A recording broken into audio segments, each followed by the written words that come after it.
Hello and welcome to Plus One Shot. We are doing the City of Mist game, running their starter campaign, sort of a pre-made story, seeing how the system runs. And yeah, we'll see how it goes, and maybe we'll continue with this game on our channel. I am joined by Aaron, who's playing Victor. Anything to say? Well, I think I'm. Do you have anything to say as I'm Victor? Victor. Okay, sounds good. I thought you said. Just I thought you said I am trying to buy Aaron, and I was like, Philip, that's not legal here. I'm joined I want to buy your little girl. I want to buy your women. Yeah. Going off the rails early tonight, huh? Nobody. That's it. Come on, No, that's classic. Reverends, I don't know. No, It's Is Blues it classic? Brothers. Uh, Blues Brothers. Is that Yeah. classic? Are we considering that? I think Blues Brothers is classic. Come on. Okay, we're in different Wow. demos. Also, Christina, is playing Tara. Yes, I hope it's not the other way around. I don't need to be possessed by the spirit of Terra. She is so high maintenance. And last but not least, Michelle, who will be playing Sue. I'm a boy now, A boy named Sue. but I'm a man. I mean, Stop thinking I'm 5. We gotta stop. Stop it. We gotta stop acting like Like Sue you're is a 5. child. Sue is a grown man. Let's be clear here. Everybody until the age of death. Specific age, that one. Can act like a 5-year-old boy, all right? It's just a thing. Well, considering my sense of humor, like, yes. Yeah. I don't know. Yeah, I don't see? Yeah. I don't know anybody past the age of like 10 gets super excited over a soda. Are you kidding? I get like 1 soda a month. I'm excited. Thank you. Also, it was a different time, all right? Free soda for a poor dude? Hell yeah. so we will start tonight with and I'll do the opening montage. Ooh. So tonight the scene opens as the traffic rushes through the streets, honking and bustling, water spraying out of from the gutters up onto unsuspecting passerbys, and the camera sort of pans. Happens a lot? Yeah, people always get splashed by water. I guess that's true. Go ahead. The camera pans to the police precinct, Precinct 23. And as we move in through, we see cops in and out, carrying on their work, people in handcuffs, people being let out, cop cars driving around. As we pull through, we see some of the officers carrying on a conversation, sort of in hushed tones, talking about some of the things that may be happening downtown. And you see some money change hands about certain topics. And as the camera makes sure to keep the people with the money just out of frame, just out of focus. And eventually the two cops are talking, sort of nod and agree and accept the cash and begin to sort of step away. And then the camera catches the back of 2 people in hats, white shirts, and black suspenders make their way out the back of the precinct, so to as not be seen by the general population. Those sons of bitches. From there, the camera then shoots across town, sort of up high into the sky, and then back down across town, and pulls in through the window of the lovely all-seeing eye detective agency, where we see our 3 investigators sitting around, having just recovered from their previous day of, investigating and fighting, not to say the least. So we're walking. Yes. You had found not mysterious, but you had found the hideout of one of the local gangsters, and unfortunately did not find him, but he may be back. And from there, I'll let you all take the lead again. What would you all like to do with your... So I had free showers. I think I'm all right now. Give me a sniff test. Tara does. Now, did you keep the shoes you were wearing? Because that's a no-no. That's my favorite shoes. I realized that, but you're gonna track like you got either that or you got to take them out to be dry cleaned. You got to steam wash them because it's gonna linger. I know they're nice leather shoes and all, but leather can still stink after a while. Well, I guess so. To wear my shit shoes today. I mean, it's either that or you constantly have to look behind your back seeing Miss Tara wrinkling her nose at you. I mean, she does that anyway. I was gonna say he's unbothered by that.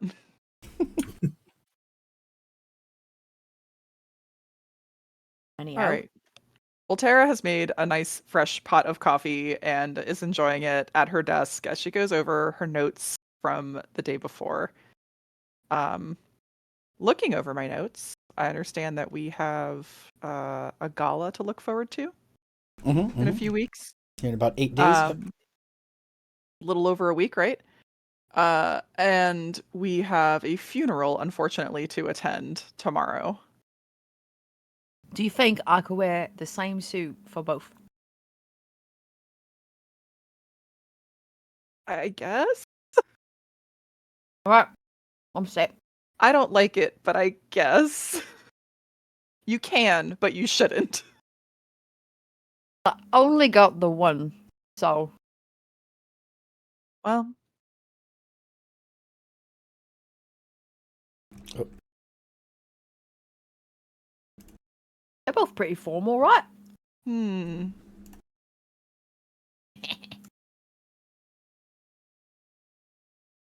Tara's also looking over her notes and slides. I don't know, where are you guys? Where are you guys in the agency right now? In the office? Probably right up here because I just got sniff test. That's true. So we're probably all pretty close together. I'm going to slide my notes across the desk. We did get a call yesterday for a new client, Mr. Michael Amagi. His gallery was broken into and some artwork is missing. Not sure how you guys feel about a little distraction. We do have a number of weeks ahead of us. Hmm. Can't hurt to go talk to him, I guess. Maybe like after we go rough up some cops. And by rough up, I mean like just ask them how they're doing. You and I have really different definitions of rough up, Sue. Yeah. Okay. Vic, questions, comments, feelings, thoughts? I mean, we should probably focus our attention on the major thing, unless the two are connected. We can, ask some questions, see if they're connected. If not, we should really focus on the more pressing thing that had a shark woman try to eat us. Tara shudders. She's like, yeah. If we could not talk about Dahlia, Durlia? Dalia. Delia. Delia, thank you. It's written down, but it's way up my Google Doc. Yeah. That would be great. Still a little traumatized from that, to be quite honest. Yes. You weren't even in the water. I had to jump through the window with Sue's help to not get chewed on. You're welcome. It's true. We need a little asterisk and a little yellow box to pop up. See episode 2, the fight. Yeah. The fight with the shark lady. For anybody who's wondering when that happened. Yeah. Was it 2? Yep. I think it was 2. Yep. Delia. The fight with Delia was in 2. All right. Yeah, we racked up a lot of hidden bad god points in one episode for episode 2 to immediately be a big confrontation. Yeah. I think. Yeah, because 2 is where you meet her. So I guess I should say 2 is where you meet her. She walks in. 3 is where the fight actually happens. Yeah. So. Yeah. Technically. Depends on where you want to say we meet her. Anyway, sorry. See issue 2/3 for more information about this fight. Yeah. All right. Well, then it sounds like we're off to Precinct 23 to ask some very innocuous questions of the local law enforcement. 9-9. Where is Precinct 23 in relation to All Seeing Eye? It's a bit of ways.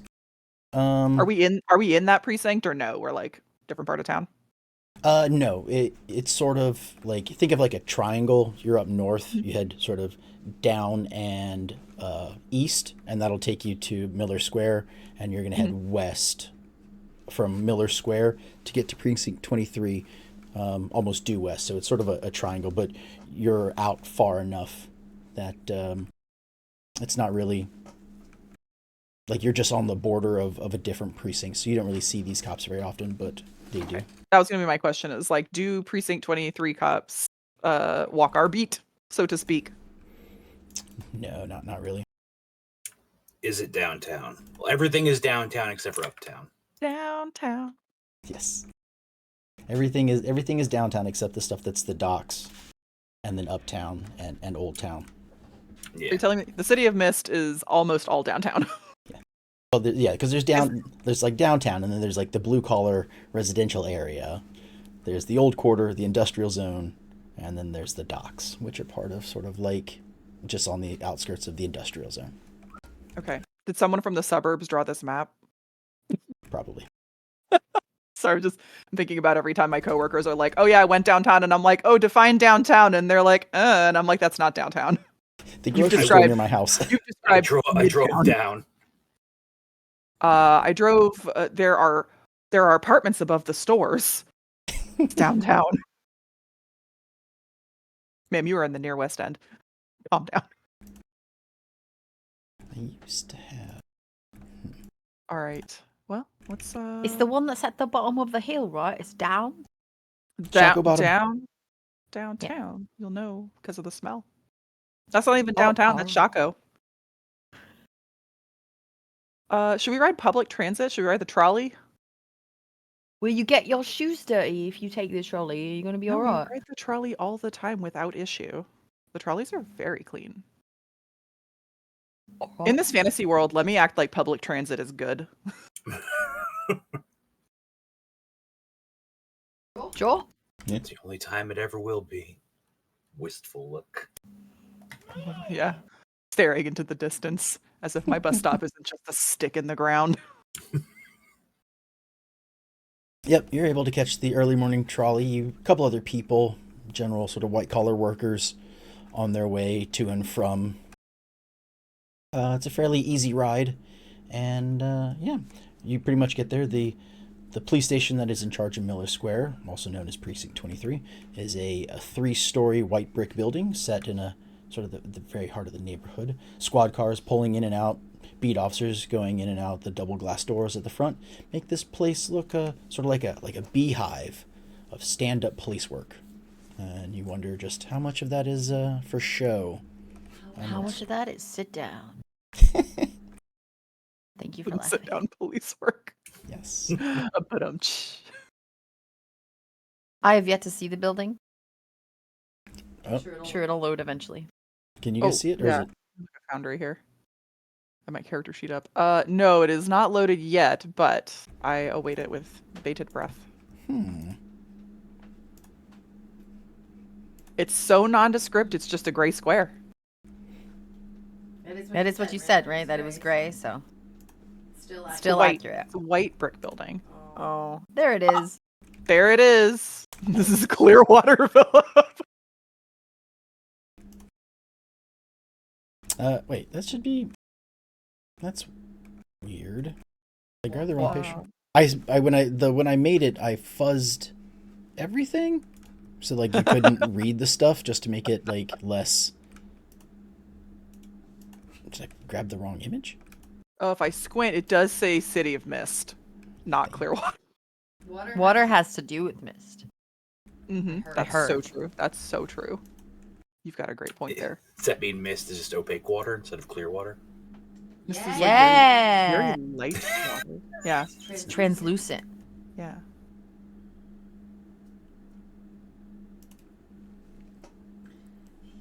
This is the most municipal looking building you could have found, though, so great job. Mm-hmm. I'm not sure if this is for court or police. If it wasn't labeled, this could be a library or a hospital. Yeah. Again, the most municipal building you could possibly find. Yep. You're gonna get married in this building. It could be court. There we go. There we go. Police. The nothing Just- police. The nothing police. You know you can ask me to help you with this stuff, right? I mean, I made that, and I was like, yeah, I'll just sort of make it a little blurry so it's less, like, obvious, I guess. Good. Okay, so who should we look for at the police station? Is there, like, New Is there, like, text. is there a receptionist? Should we go straight for the chief o' police? Imagine we have to start with a receptionist. Imagine. Do you need, like, Otherwise- an appointment to talk to the police? No. Nar. No, that Nar. would make no sense. What about all the people who like get robbed? You have to call ahead of time. Hello, I've been robbed. Can I get an appointment to talk to the police, please? I don't know. No, I think you just walk in and be like, "Oh, I've been robbed. Help me."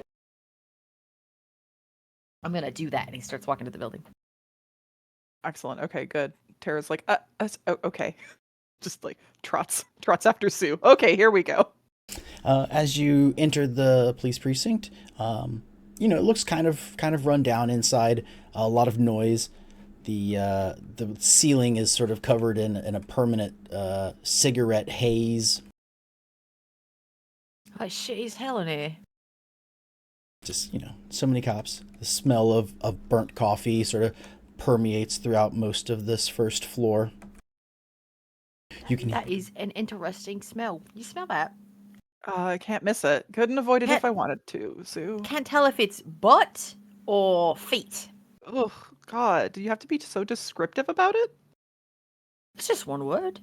Oof. All right, let's go see if we can find a Sorry, front Philip. desk or something. Did you have a more description you wanted to finish?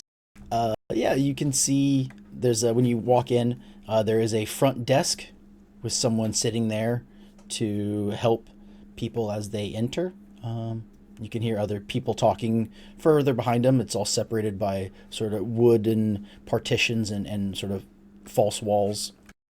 And you can hear phones ringing somewhere throughout the building. Multiple lines ringing throughout the building. Just sorry, I'm picturing in my head like the sheriff's station in Twin Peaks.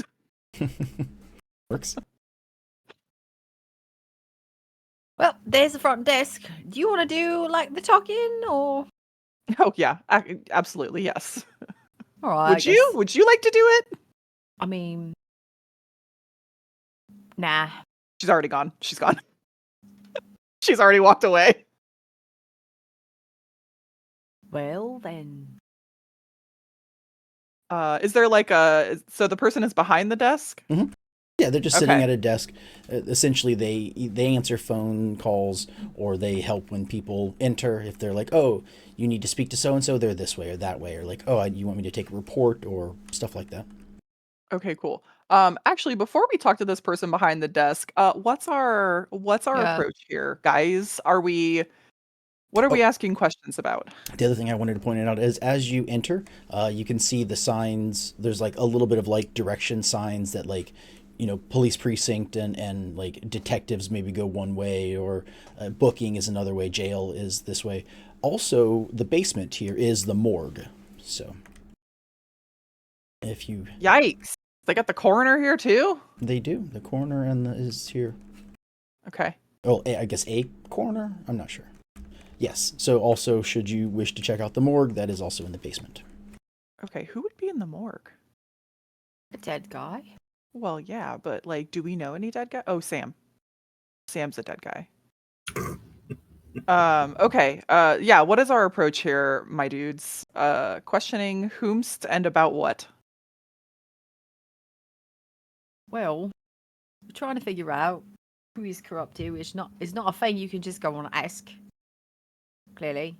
Would Maybe be- we could try to talk to the detective in charge of the quote unquote investigation about the fire that happened in Julio's shop. Ooh, or the detective in charge of It Sam's. wasn't a fire. What? Well, nothing caught on fire, but it was. No, but there is a broken window, and there was an assault. Sorry, forgot- continue. I forgot the fire never started. never got Gotcha. that far. Gotcha. What do we call that? The defacement of Julio's shop. Sounds better. Okay. So, again, just a little out of character, trying to organize my thoughts. So I think that's a good idea. If we talk to the detectives that are in charge of what happened at Julio's and what happened at Sam's, that's probably a good tack for us to take. Yeah. Yeah, and if they say anything Agreed. fishy, we can be like, tell us more about that, you scumbag, but without them words. Specifically calling him a scumbag. No, Yeah, I don't know so- that calling. I don't That's know why I that say calling. not with them words. You know, sir. Sometimes when you say sir, it could mean you scumbag. You know. It sure can. Yes, it's like how sometimes when I say biscuits and I actually mean fuck. Yeah. Biscuit. All right.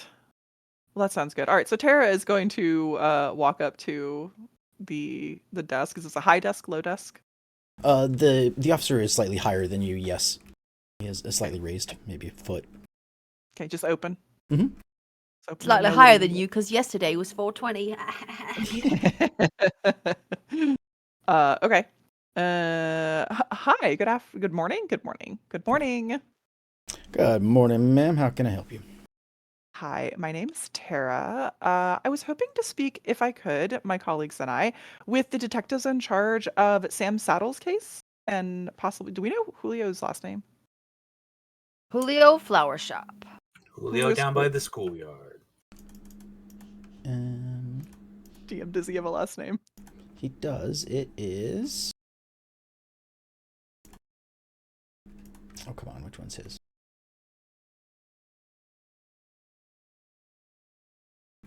Julia, Ramos. Los Ramos. Oh, that's Julio right. Ramos, That's that's right. Yeah, Los it's Ramos, Julio okay. Ramos. Yeah. Okay.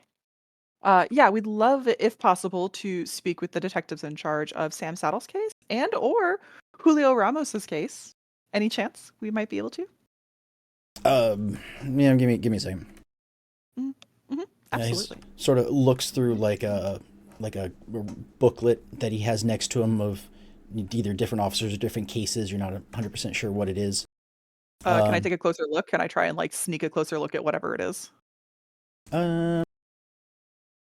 Yeah, you could do. It'd probably be have to do the sneak around ability. Open up our little character sheet here. Beep bop boop. So I'll do core move, sneak around. Mhm. Okay. Any power tags you think are applicable?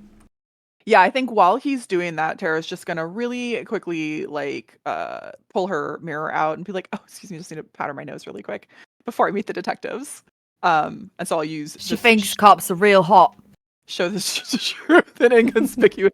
Tara does like a man in uniform or a woman in uniform, as the case may be. A person in uniform is very attractive. So I'll do shows the truth and then inconspicuous in use because obviously she's like, oh, excuse me, I just need to touch myself up here. And what I want to do is look and see like, what is this document? Is there any information about the detectives or officers that might be useful for me? Okay. I'm going to give you a limited view though, because you're trying to catch him flipping through pages. Yeah. Well, it's fast. I'm sure Yeah. it's like. All right. Let's see. What we got? Oh, My favorite police Wow. precinct. New text, please.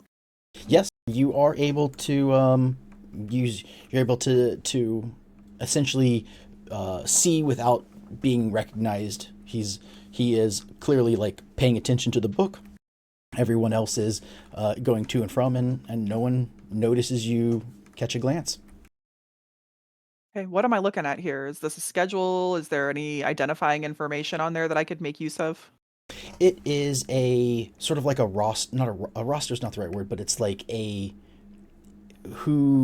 what officer has what case, and so it's just sort of like a brief, like the case file, the detective in charge or whatever, if it may not always be detectives, but in charge of it, and then the location, like the part of the city that it's in, the address, and then like a 2 or 3 sentence description of the event. Okay. Am I able to see which detectives are in charge of both of those cases, one or both? If I can only see one, I'd rather see Sam's. As he flips through, the names of the people you're looking for as far as the victims. You see that both of them have the same detective, Oh, what's his name? and it is Detective Orozco. Orozco. Okay. Both cases. I'm taking notes. Why is that familiar? I don't know. Okay. Tara is going to just bide her time for a second and wait for the officer to finish. The other thing you notice is that as he's flipping through in Miller Square, you catch you catch a couple officers whose names show up a whole lot, and it's Kaminsky and Patel.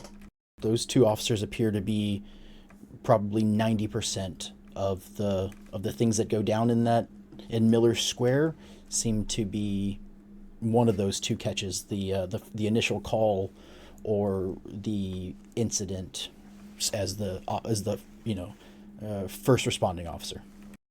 Okay. Kaminsky and what? Patel.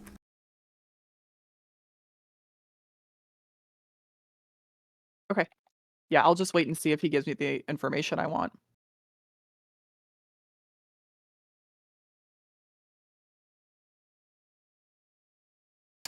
So then he finds the one for Sam Saddle and tells you, Detective Orozco is the one who's in charge of that case. Is he in today? He looks behind him on a board and, yeah, he's here today. Great. Any chance we could speak with him?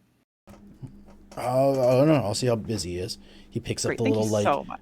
desk phone next to him and hits 2 buttons. Waits a couple seconds. He's like, "Hey, Detective Roscoe, got a couple people here looking to talk to you about the death of a Sam Saddle. Do you got time for them?" Does he? And yes, sir. Yes, sir. Okay. Hangs up the phone, and he sort of tells you, head on back. His desk's sort of near the middle of the room. He's he'll sort of wave you in when you get in. And Okay, so he's just back in the bullpen. Yeah. All right. Tara's going to motion. All right, boys, come on. When we go back in there, I would like to see if I can look around and spot those names if she shared them with us. You mean for the two officers? Yeah, Patel and Megan Kaminsky. I imagine while they're walking in the hall, Tara is going to, in a hushed tone, just catch you up. Or what? 'Cause gossip. Oh my god. Guess what I saw? Did you even hear about Detectives Kaminsky and Patel? So some of the regular officers don't really have desks per se. There's just sort of like a general area at the as soon as you enter. It's sort of like a communal area, and most of the beat cops can come in and I need to file this, and they have a mailbox, just like an inbox type thing with their name on it, and then different files and forms that they may need to fill out or restock for themselves. But you do see their inboxes, for lack of a better term, but they don't have their own desks here. Okay. But Orozco does.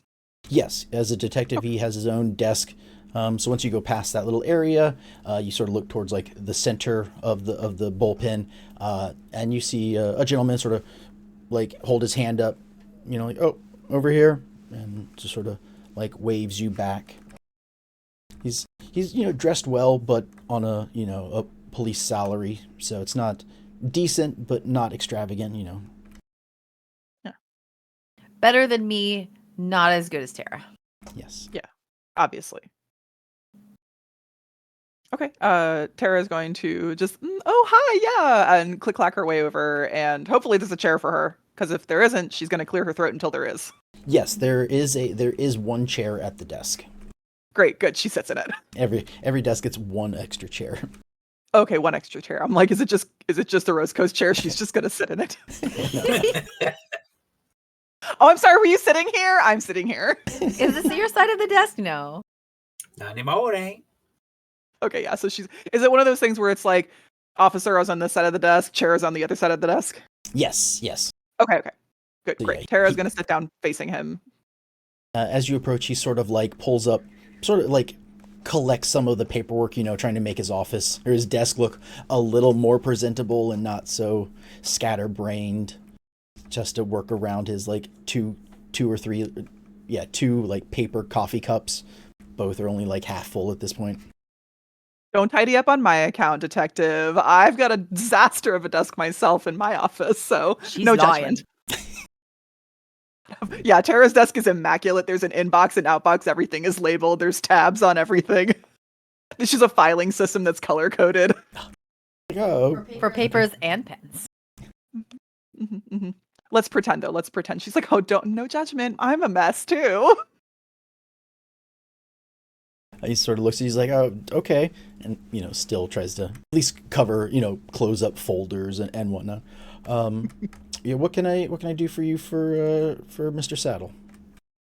Well, first of all, hi, I'm Tara. My associates, Sue and Vic. Say hi, guys. Hi, guys. Okay, I love that you both had the same reaction, which was to actually say hi, guys. Appropriate. We are the All-Seeing Eye Agency, and we've got some questions about Sam Saddle, and possibly also, if you have time, Julio Ramos. Sort of like you pull him, like see him like pull open a drawer, and like, yeah, Julio Ramos got, yeah, okay, and closes the drawer. This poor guy probably has like so many different cases to work on. He's like, which one? Okay. What do you guys want to ask him about Sam and Julio? Like, what are we after here? Do you see any weird stuff when you got into Sam's place? Like, was it broken into or? No, everything seemed normal. When I got there, looked around. I wasn't the first one on scene, of course, so I just got there and I sort of like investigated the bit of the room. I saw where the extension cord was hanging from the rafters. It had been cut down. Where he had been cut down. The chair. I sort of looked through some of his books about money, and his wife had come down by that point, and then I went in to speak to his wife at a later date. Sorry. But no, just nothing seemed really out of the ordinary. I mean, it was they found him hanging there, and so yeah. You weren't the first on the scene. I take it was let me see, officers Kamensky and Patel maybe were the first ones on scene. Probably. They're pretty active in the neighborhood, trying to keep everybody in line and whatnot. So I could, and so he like pulls up the case and he's like, yeah, it looks like Officer Kamensky was the first one on scene. And I'm not sure of every other officer afterwards, but they got on scene and they found him, called in paramedics. They already knew he was dead. Paramedics are the one who cut him down, and yeah, I think by the time I got there, Sam was pretty much already in the back of the ambulance. So okay. GM, what's his demeanor like? Do we feel like he's pretty? Like, is Orozco pretty open with us? Does he seem like he's irritated with us? Anything like that?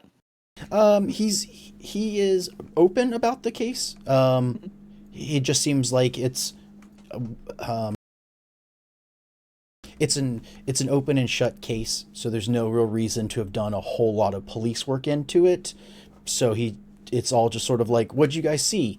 He's hanging from the rafters. We cut him down. You can see he's dead. He's like, okay, he hung himself. Oh, there's the thing where they cut him down from. Yeah, he's dead. Okay. Sort of. Is it normal policy to cut people down? Like, seems strange. I mean, like, yeah, eventually, but don't you have more eyes on like all the details of how that shit got up there and whatnot? So historically, no. Currently, yes. You would current day you would never touch the body. There's a whole lot of stuff you have to do with the rope and where it's hanging and all that kind of stuff. In the 40s, no, they would have cut him down because they weren't sure if he was really dead. Maybe tried to perform CPR on him, and then we're like, yeah, no, pronounced him at the scene. We're just lucky there's no chalk on the ground. Like an outline. Just so you know, as a thought for future unfortunate things that might happen like this one, maybe don't cut them down. Just maybe update your police procedure. Just as a thought. To single-handedly influencing police practices, like the policy, forensic policy. Like, if you cut him down, you don't know if he was ever up there to begin with. The people come later, or like how well the noose was tied. Like, does he know this kind of knot? That kind of shit. This kind of puts the detective on the defensive. He's like, I mean, I can see why you might have questions, but we had officers there who found the body. They documented where they found him. They cut him down. We have the rope still around. With the one that was around his neck, we kept so we could see the knot and all that kind of stuff. That wasn't removed until after. Everything about that was we follow the chain of custody. So I'm not sure what you're getting at. Was it a rope or was it a cord? It was an extension cord, yes. I say rope as in because he was hanging from it. I was just making sure. So I'm not trying to insult you, sir. I'm just as a completely amateur's view of things, throwing in ideas that may or may not be helpful. So feel free to ignore me. Okay. Hera wants to probably. Hey, Philip. Yes. I think one of my cards, the Enclave card, is still here. I think I'm missing my Sun Goddess theme card. I was looking around for a specific tag and I was like, oh, that tag is gone. And it's because my Sun Goddess card is a gown. What have you done? Oh, shit. There's a screenshot of it in the channel, so we can always recreate it. Yeah, you're right. That's so the prepared. Enclave is supposed to be gone. Yeah. But Okay. How did...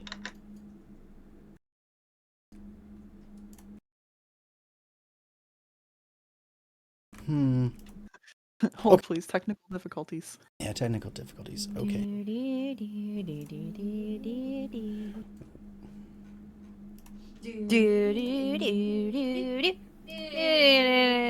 Was that show around then? What, Jeopardy? Yeah. I don't know. It's a great question. We can find out. We've got the internet at our fingertips. I do. 1964. Oh no. Then nah. It would have had to have been a radio show, so. Where is Carmen Sandiego? The host was Art Fleming, a novice MC who was hired because Griffin liked his performance in a commercial for TWA. Like the airline? I guess. I am not a person who understands acronyms. If there's one disconnect my brain has aplenty, that is figuring out what the heck acronyms are. I think sometimes I'm good at inferring them, and other times I'm just like math lady trying to figure out what the E in an acronym stands for. I'm like, what could it be? I'm pretty much 100% of the time just going, what?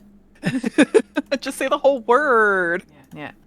It's really bad too because Philip's in the Navy, so he's like, yeah, I did this letter and that letter, and then I had to put on my that letter, and I was like, I don't know what you just said at all. Those orders of letters, they're familiar, but I don't know what they mean. That sure was a lot of letters and numbers you just said. Congratulations, or I'm sorry. James says, Alphabet soup. for an E, energy, emergency? It's pretty good guesses. Yeah. DOE, Department of Energy. Department of Emergency. Department of Emergency. Emergency.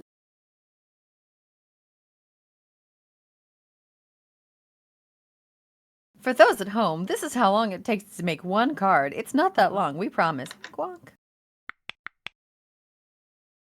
See, Philip's done right now. Right? Right now. Right now. Right now. Right now. Right now? Right now. While he's doing that, let's talk about what else we want to ask this guy. Okay. Let me look at my notes. I do want to. Basically, what I'm going to go for next is to lay our cards on the table. He seems like he's being upfront with us. There's no reason to not lay the cards on the table and be like, hey, did you know Sam was in trouble with the Falzones? All right. Well, also keep in mind, like, other people might be around to hear. I don't know why I'm talking like this. Yeah, and So that's. sorry, And also, he did get defensive when. What's his pseudo? My character, Sue. Because you were telling him how to do his job. Yeah, still, he might be a defensive sort of fellow, but you know, if you say it and not me, maybe he'll be like, oh, the pretty lady thinks, blah, blah, blah. Yeah, You I know? think Tara will probably just quietly be like, did you know? Oh my God, did you know? Oh my God. He was in trouble mean- with the Falzones. it's also that thing where, cops are like, what? If you talk shit about one cop, talk shit about all cops. Are you saying I didn't do my job? It's a problem with cops. I think we were getting information from him, but it might not be information we can use. Like, it might not be any, because we're only going by what he knows or what he was given in a report. Yeah. And if we Basically, talked to the other two cops, because it seems like he's being like he doesn't have any reason to lie to us so far. I figure if we can be like, hey, did you know he was in trouble with the Falzones? And he can either be like yes or no. If yes, we've got questions that can lead from that. If no, maybe it piques his interest and he's like, something's going on here. mm-hmm. If yes. Circle Y or N. Yes, we need our little flow chart for talking to this detective. Okay, should be good to go. Hey, thank you. The reason I wanted this theme card back is because I know that I keep forgetting his name. Orozco has gotten a little defensive, and I want to just soothe the situation a little bit. So I'll just, Tara's gonna just release a little bit of like calming warmth. It's like, oh, okay, yeah, you did everything by the book. It sounds like you did everything perfectly. What an upstanding man you are. What an upstanding officer. What a great detective you are. What a great mouse detective. Gasp. Great mouse detective. So Tara is going to lean forward sort of like conspiratorially and be like, detective, did you know that Sam was in trouble with the Falzones? And she like looks around. She's trying to be so quiet. Yes, we had heard that there was a possibility that he had borrowed some money and could or would not pay it back. So we don't have any information to say that they hurt him. From what we've seen, it appears to be a suicide. But yes, we had heard we do know about the Falzones in Miller Square. She like leans forward a little bit. She's like, it appears to be a suicide, but you're a smart man, detective. What do you think? Well, I mean, the coroner says he died by strangulation or asphyxiation. Well, she has like a little note in her, or he has a little note in his thing. The coroner says died of asphyxiation. I mean, I don't know. He didn't have any bruises on him, so I don't know how they would have grabbed him and strung him from the ceiling. He's Sam's a bit of a bigger gentleman, so I don't. It would have taken 2 or 3 people. I don't know.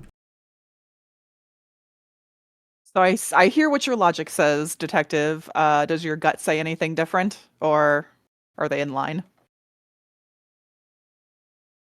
No, I don't. I think this one is true and true. I think it's suicide. This guy's no fun. This man is no fun. Abandoned ship. Terrace like slaps notebook shut. We're done. No, I'm not. We're not going to leave. Guys, do you have any questions for him? No. Nar, Vic. I'm bad at talking to this cop guy. He doesn't like me. I can't imagine Sue is comfortable in the precinct, like considering his past. I Or mean, he Vic, looks for that like matter. he is, because like that's one of his talents. He looks like he's totally chill, but in his head he's like, oh no, I remember this place from like 4 times, and that one time I don't remember. Yeah, I don't talk to cops. Sue's I looking imagine around. Vic, I guess, boys are might not- be the one more likely to look around to see if his face is on any of the posters. Yeah, yes. Vic has definitely been like, You guys just Oh. came in here willingly with Tara. So, what about Mr. Ramos? You guys didn't find anything strange in his place? He pulls out a file. Mr. Ramos. No, I'm not. Nothing weird. No. Why? What do you?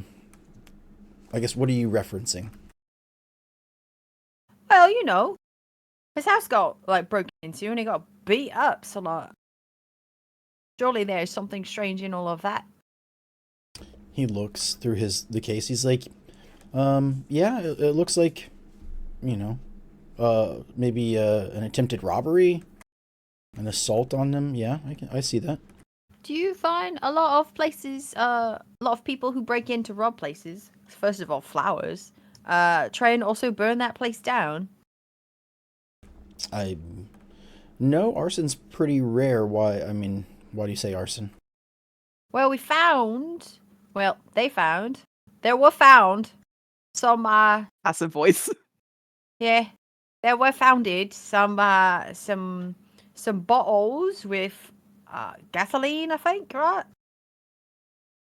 Like maybe they threw them in through the window or something. But it's strange that people went there and didn't find those because gas does not have a smell. He sort of looks through the paperwork and I'm not seeing nothing like that was put in here from the officers on scene. So Right. no, I don't have any. Once again, I am not judging your police work or anything, but we can agree as people who have noses that function that you would probably smell that, yeah? Yeah, I think if any of the officers had smelled it, they would have reported that, and there was no reports of that. You don't think it's strange that they didn't? I'm not saying that it's strange they didn't. I'm saying it's strange that you think that there was gasoline there. Okay, well, maybe it was a later thing or something then, eh? oh yeah, I'm sure he definitely spilled gasoline in his store after he was already been into the hospital. That makes perfect sense. Okay, so you're saying that the officers who were at the scene are just incompetent. Is that No. no? No. What I'm saying is Nothing of the sort. Don't you agree that if that was there at the time of the robbery, literally anyone, including a 3-year-old child, might have smelled it? Yes, I think had that been there, at the time, my officers would have noticed it and would have written it down as something very important to note for the destruction of property. All right. Well, since they didn't, then must have happened later, right? Must have been a thing that happened after they'd already investigated. It's maybe a good thing to add to your report. Who knows? Okay. Yeah, I'll make it as a note, and I'll follow up on that. All right. Cool. Thanks for that. You get the impression from his tone of voice that he is not like he's like defensive of the officers who were on the scene, but there is a hint of like maybe I need to go check it out myself. Ooh. Because you get the feeling he hasn't actually been there. It's all. He's not a very good detective, is he? He's going all off on the notes from Kind of a shit detective. We didn't clean that up on purpose, right? I have Right, a vague no, memory. we left. Feeling like this probably won't be bad. We're gonna leave it be in case somebody needs to come by and look at it. So good on us for being lazy. I mean, we're not cleaning up crime scenes. We're doing investigation. Yeah. Yeah, Not but us like to you pick don't up want after the little rubbish. girl and her mom to get stuck in a burning house, though. There's enough water from the rain and the broken windows and the overturned flowers that it's unlikely to still none of it won't catch fire at this point. Anyhow, not trying to insult you, so sorry for that, but just putting that detail out there. Tara Did you, just leaned. Oh, go ahead. Did you ever go to Sam's place yourself too? Also, maybe. Yes, I was inside. Like I said, I searched the place. I didn't see anything that looked out of place. The register still had cash in it, so it wasn't a robbery. Other than the bags of chips that the first responders were eating, nothing seemed to be missing. That seems Everyone highly inappropriate. Sucks in the city of Mist. Like, did you give Detective him doesn't- demerits for that or something? Detective doesn't go to his own crime scene. The first responders are stealing merchandise from a dead man. Everyone sucks. I'm moving. If you walked into the crime scene of a convenience store and the only employee and the owner is dead, I mean, who's gonna miss the chips, right? Like one I guess in 1940, they're like, it's totally fine. We'll just eat these chips. Yeah, it's one bag of At least chips. these potato crisps. That's not alright. That belonged to somebody, and it wasn't them. Anyhow, that's neither here nor there, I suppose. But perhaps a slap on the hand for that. It's the cost of doing business. All right. Tara is going to level him with a very steady gaze and just be like, we just thought, detective, as a man who takes pride in his work, that you might want to have all the facts that maybe weren't apparent at first. Okay. Well, I thank you for that. So we're gonna see you at Sam's funeral, right? No, I've got quite a bit of a caseload I'm working on. All of us are pretty worked. Sure. Would you be all right with telling us who the cops were that worked on that case then? Like we the already big know. ones? We already I know mean, it. I know that we know, but he doesn't know that we know. Oh no, we talked to him about it just now. We already discussed it. My brain is dead. You're okay. Yeah, I asked them if it was Kamensky and Patel, and That's he right, said you did. Right at the Kamensky beginning. was there first. Yeah. All right. Do you think we could talk to them, or are they busy, super busy? Oh, that I couldn't tell you. They're working the beat somewhere. All right. Is that a thing we want to follow up on? Was there something else we wanted to do when we came here? I Related think to we the other do. case? Well, so the same detective is on both cases. I'm not sure what we want. Let me check my notes. No, the art case. Oh, the art case. There was something else we were like, we need to do this at the police precinct alpha, so, and I just don't remember what it is.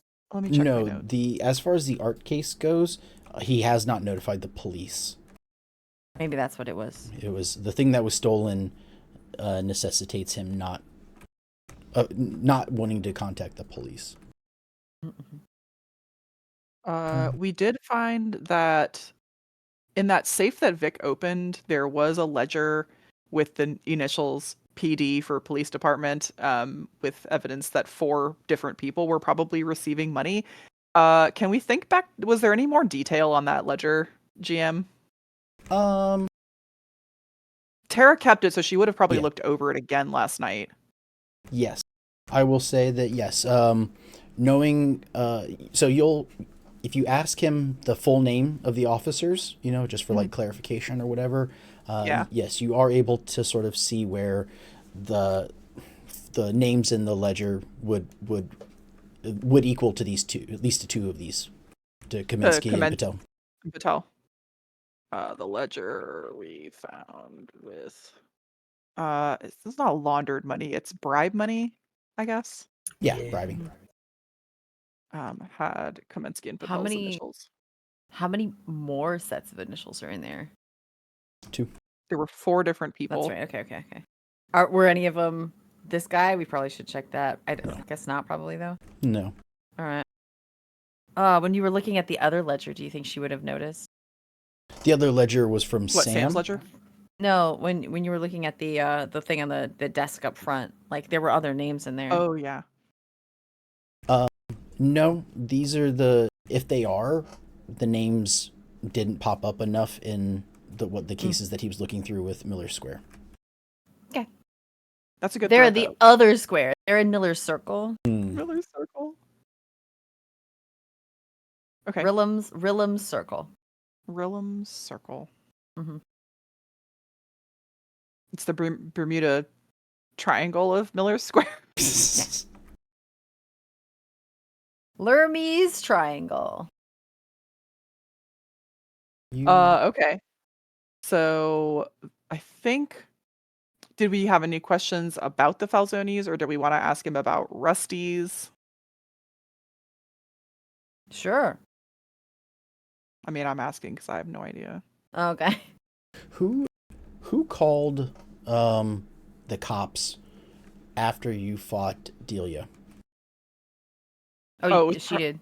It was Tara, yeah. Tara. Yeah.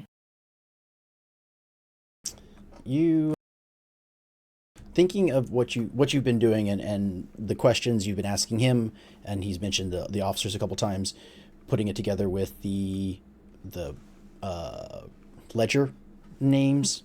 The Kaminsky was the officer that answered when you called about arresting Delia. Okay, so a crooked cop came to arrest the villain. Very good. Great. So she's not in jail at all. Hey! Is that just a thing that you've recalled, or is that a thing that we would all know? I think Tara was the only one who talked to them, and yeah, he probably would have said, "This is Officer Kaminsky." Yep.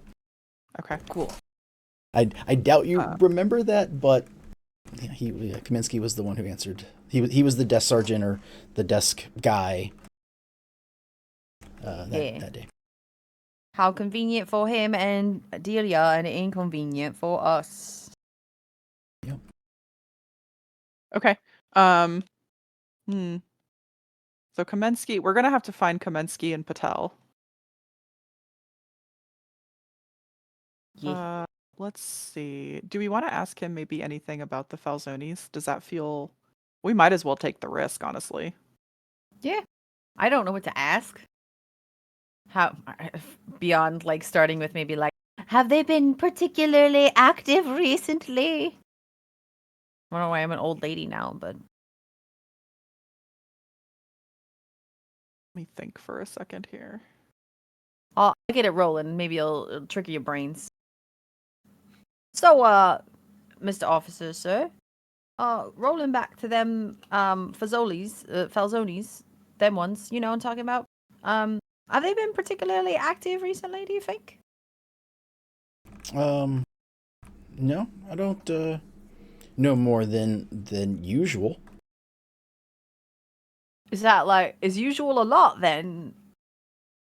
No, not really. I mean, every city has its share of crime, and that's the name for our city, but no, I mean, we try and do our best. You can see he's sort of confused at the question of, like, he doesn't know if you're, like, grilling him on his ability to protect the city, or whether or not he's protecting them, or if you're just asking a general question about general mobsters. So he's not 100% sure on the question, so he's just kind of like very evasive in his response about it. Fair enough. I'm gonna lean over to Tara. You think we should like just tip him off about the thing in the basement of Rusty's, or maybe not? Yeah, I feel like Rusty's is not the kind of place that would call in a crime like that. We did set the place on fire. We the car out. It's a car on the front. It's fine, you know. We did explode a car and break all the windows. They didn't know it's us. It's fine. Uh, Well, someone there I'm knows who you are. Oh Someone my god, my there- suspenders. Shit. Your suspenders, and also someone in the like leather biker. One of the random bikers saw me. Yeah. Saw both of the two of you walk your way into the secret hideout. Alright, perhaps not. If only you guys could turn into water and lose your suspenders too. Ugh.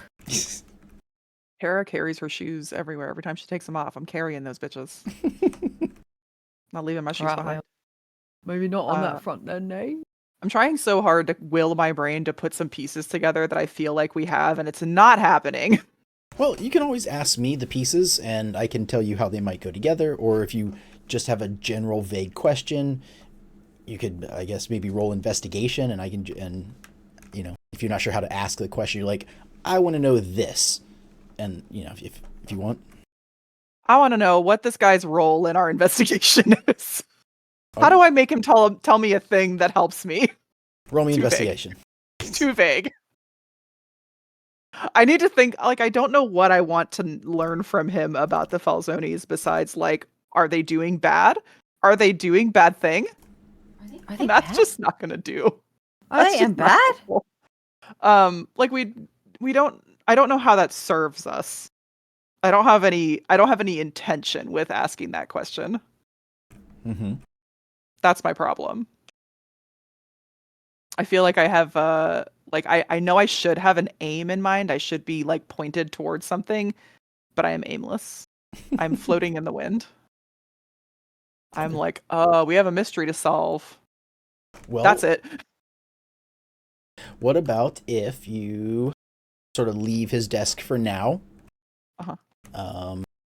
And you can do something else, and you can always come back. You know where his desk is. Sure.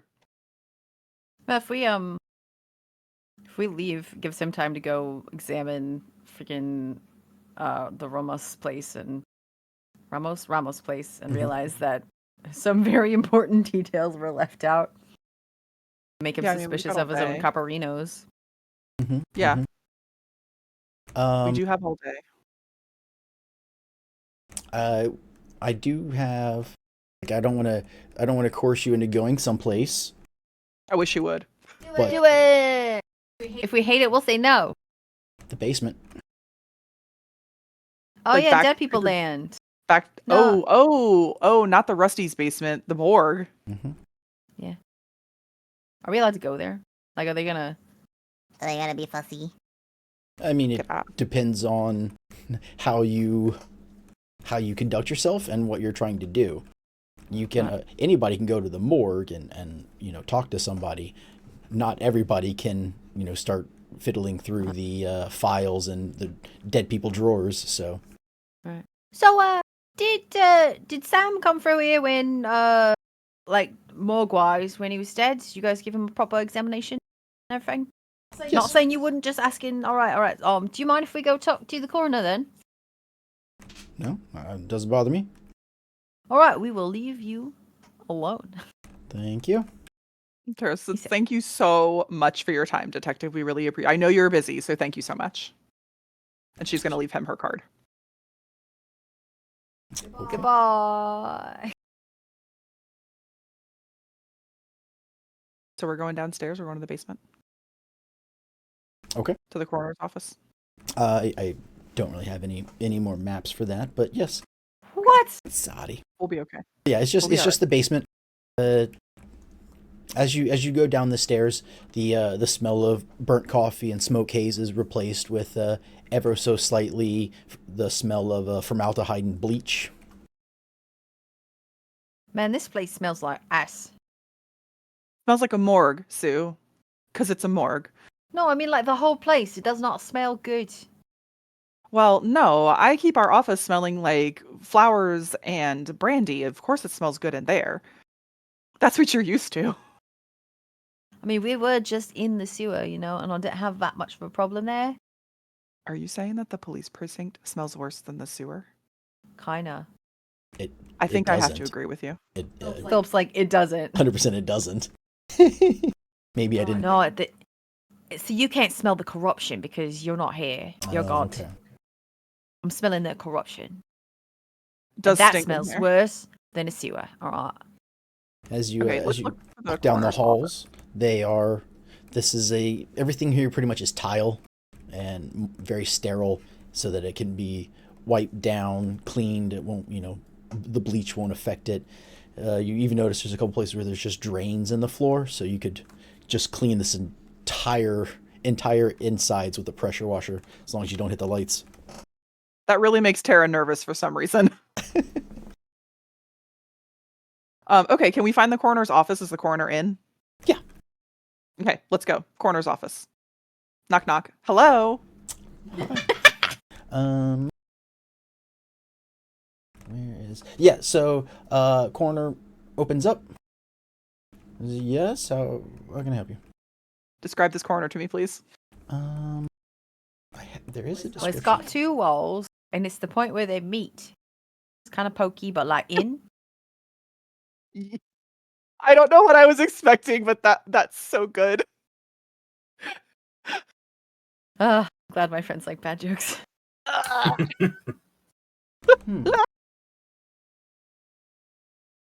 had a name.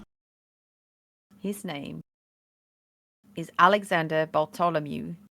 I was gonna make another corner joke, like Dr. Vertices or something.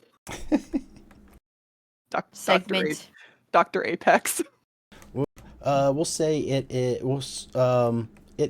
That's the right kind of joke. Officer Gray. Oh, he's an officer? Yes. Oh, he's grey. He's not white or black. And He's it's a grey. lady. A gray or a gray? She is. She's okay. Is she a gray or a gray?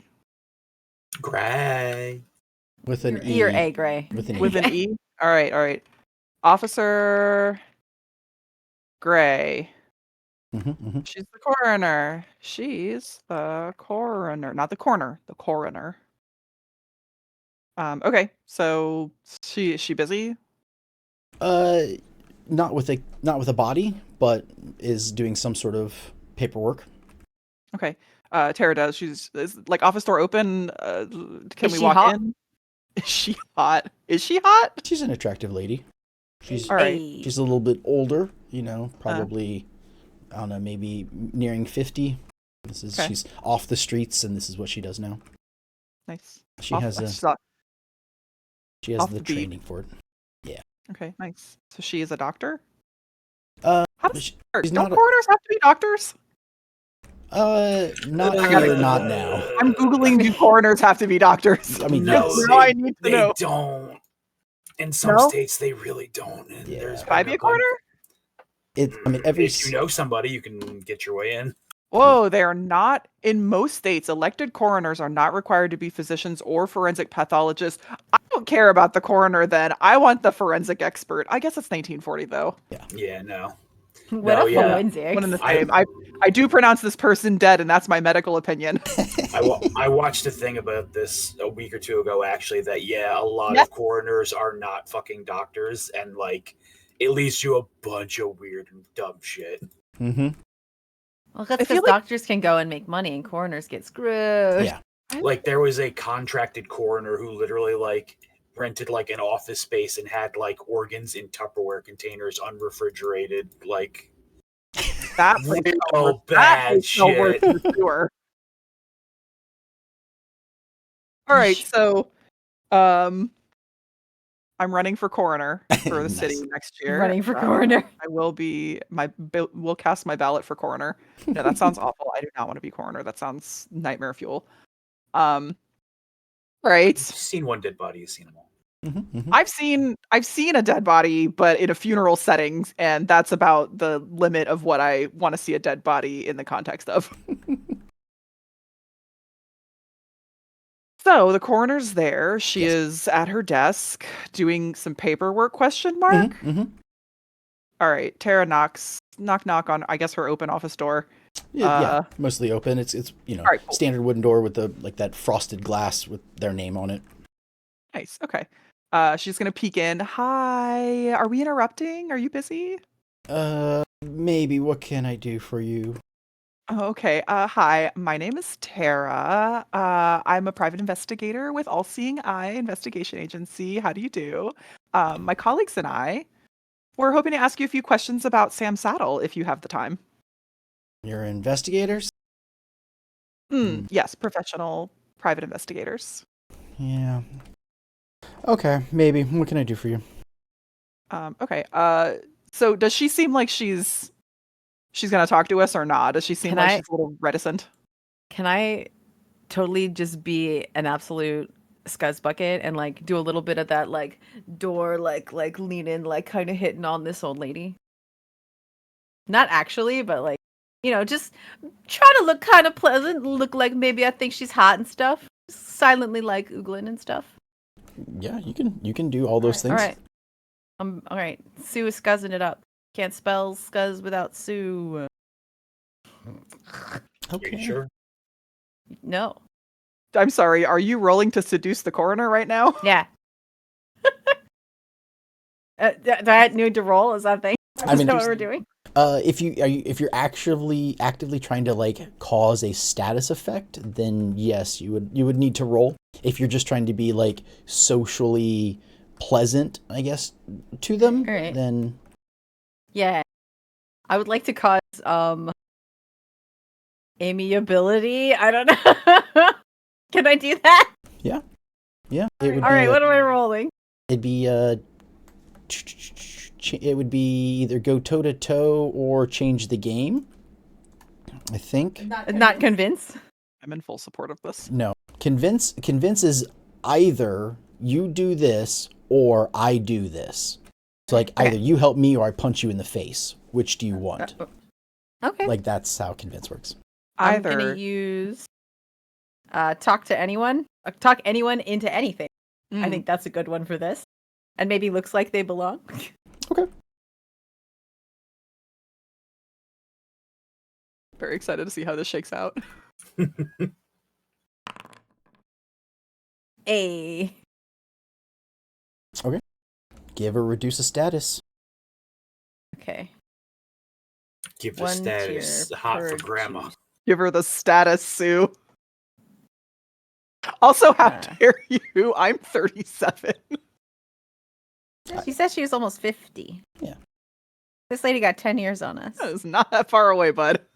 I mean, it's middle-aged. Yeah, thank you. Not older. She's not 70. That's true. Now you're gonna move the goal. Next thing you know, you're gonna move the goalpost when you're close to What is- 70. You're like, that's not Yeah. that old. We're all living longer. What does create a story tag entail in like this situation? So if you create a story tag, it would be like if you wanted to physically have something or like give something to somebody. Okay. Oh, he So- wants to give her something, all right. Like you're I already have that though. I don't need to create that. like the gun that you got from Okay, yeah. that's a one-time use. It's a story tag. Understood. I'm going to produce a bouquet of flowers. No, just kidding. Gross. You get I guess I'll just do 2 of the amiable. Okay. because I can stack it on there. So that's that. And you will. So it's temporary. So as soon as Oh, you use it, right? then let's do the extended instead. Then it's only a +1. Yeah. Or you can. So you could have a +1 that'll last for as long as you're down here, or you could have a +2 that'll last for however long, or +2 that'll last for the next time you use it. Okay. And so. Okay. +1. Nice. So yeah, you guys have a +1 or a -1 depending on how you look at it for rolls with them. Yay. Ask her some Okay. questions. She's distracted. Wink walk. I need my GM to describe to me how this plays out.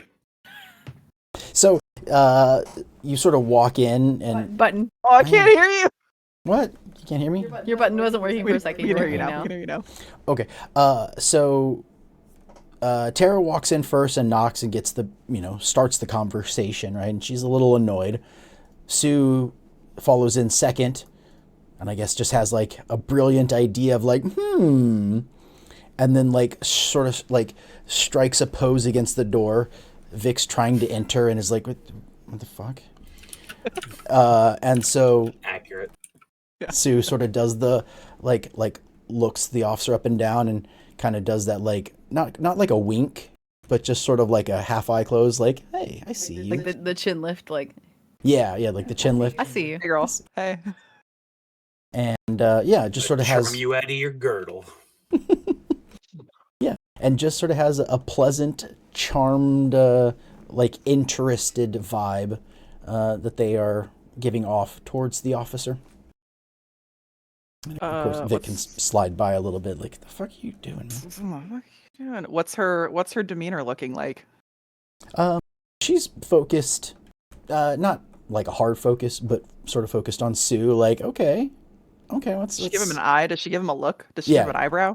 She kind of she sees what's happening. She's like, okay, interesting. All I right. could not too I just wanted young. to see if there was like a physical tell of some sort, so Tara Yes. could be like, "Oh, thank God, Sue has seduced the dragon."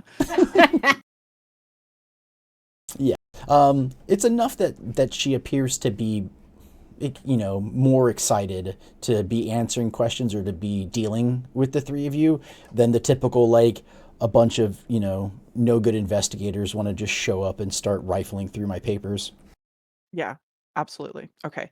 Okay, so Tara is gonna see her body language relax a little bit. I am gonna look over very briefly and subtly, thank you, subtly to Sue and be like, "Thanks, brother." Nice job. And then she's gonna turn her attention fully back to the coroner. Hi again. I'm Tara. I didn't catch your name. Officer Gray. Oh, Officer Grace, so nice to meet you. Listen, officer, we don't want to take up too much of your time. We know you're very busy. Lots of crime in this precinct, it turns out. But we were wondering if we could talk to you again about Sam Saddle's suicide. Yeah, okay. What do you? She sort of like pulls open a drawer and like flips through some stuff and then like finds the paperwork, takes it out. It's like, what do you need? Could you describe to us the condition of the body when it arrived? Dead? I knew you were going to say that, Philip. I knew you were going to say dead. How did I know? I'm sorry for yelling into the mic. I'm so sorry. It's all good.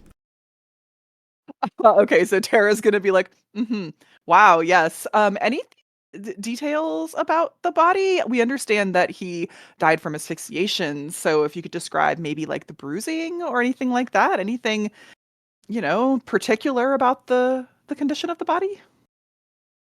She looks through the paperwork, to sort of like refresh her memory about it. It was she probably only saw him, a few days ago, like 3 or 4 days or maybe. Is that right? Anyway, whatever amount of time it was, it was a few days ago. So she's had a few bodies since then. Yeah, okay. No, I mean everything here seems to be pretty consistent with the asphyxiation. I'm not sure. She like reads through some more. She's like, yeah, yeah. I remember Sam, and sort of like closes the paper. Were there any other marks on the body besides the bruising from asphyxiation?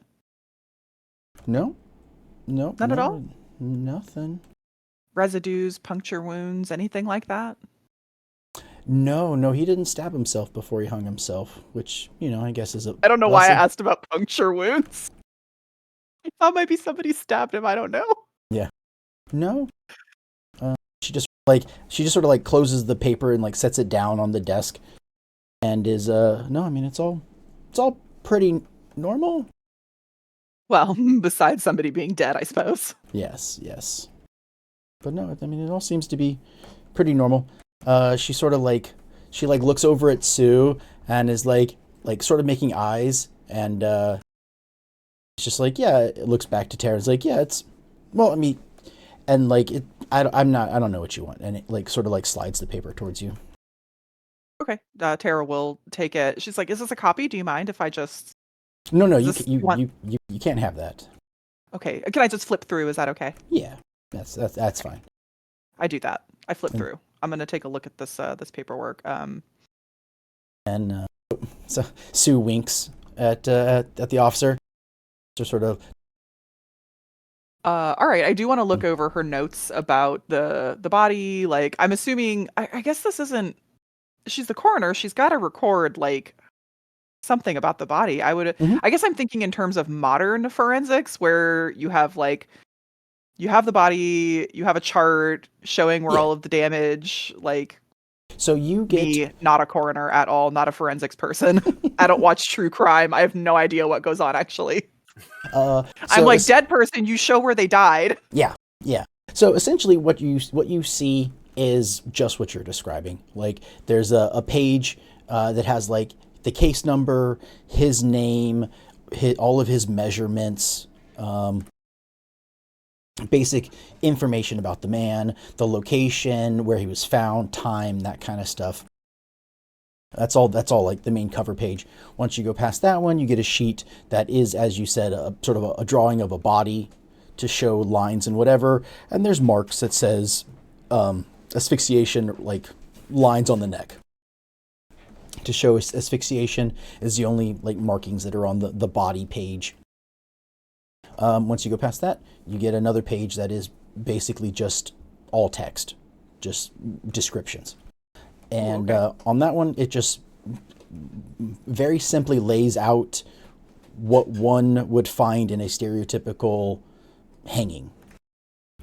Died by asphyxiation, ligature marks on the neck, no signs of foul play, body was clean, or something like that, right? Just basic, cut and dry, this was a strangulation. This was a hanging suicide.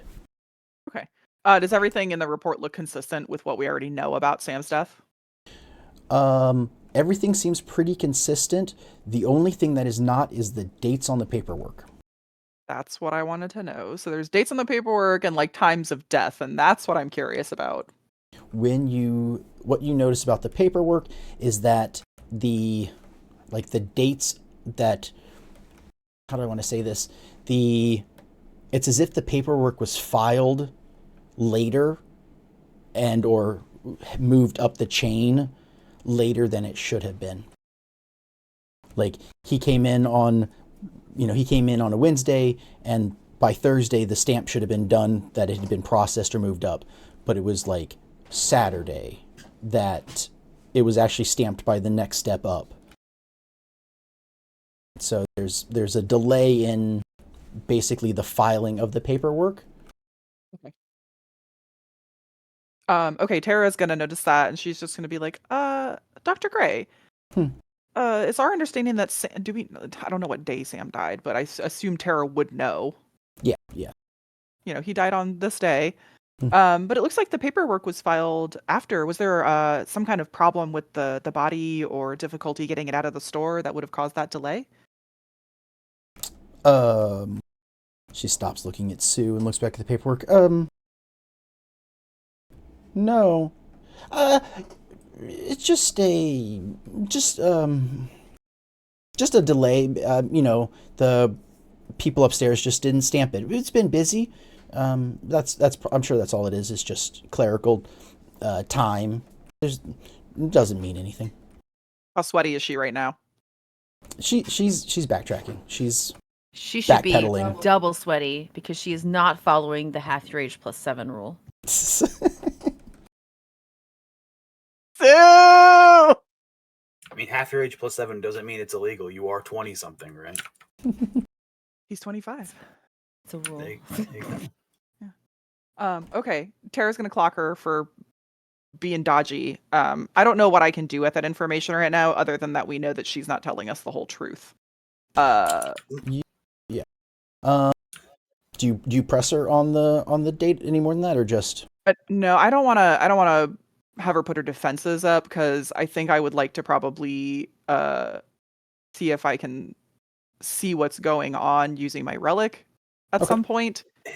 Maybe if Sue can distract her a little bit, Tara can whip out her, or Vic. If one of you guys can distract her a little bit, Tara can probably whip out the mirror. Well, I was going to ask was the ledger, was there, were they full names for people who PD, or were there initials potentially, or is it just?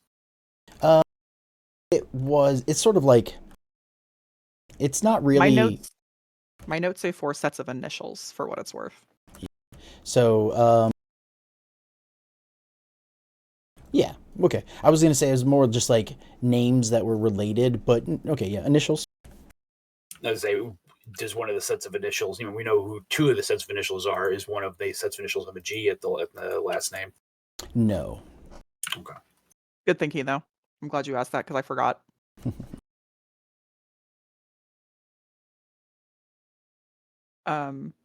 Is somebody going to distract her?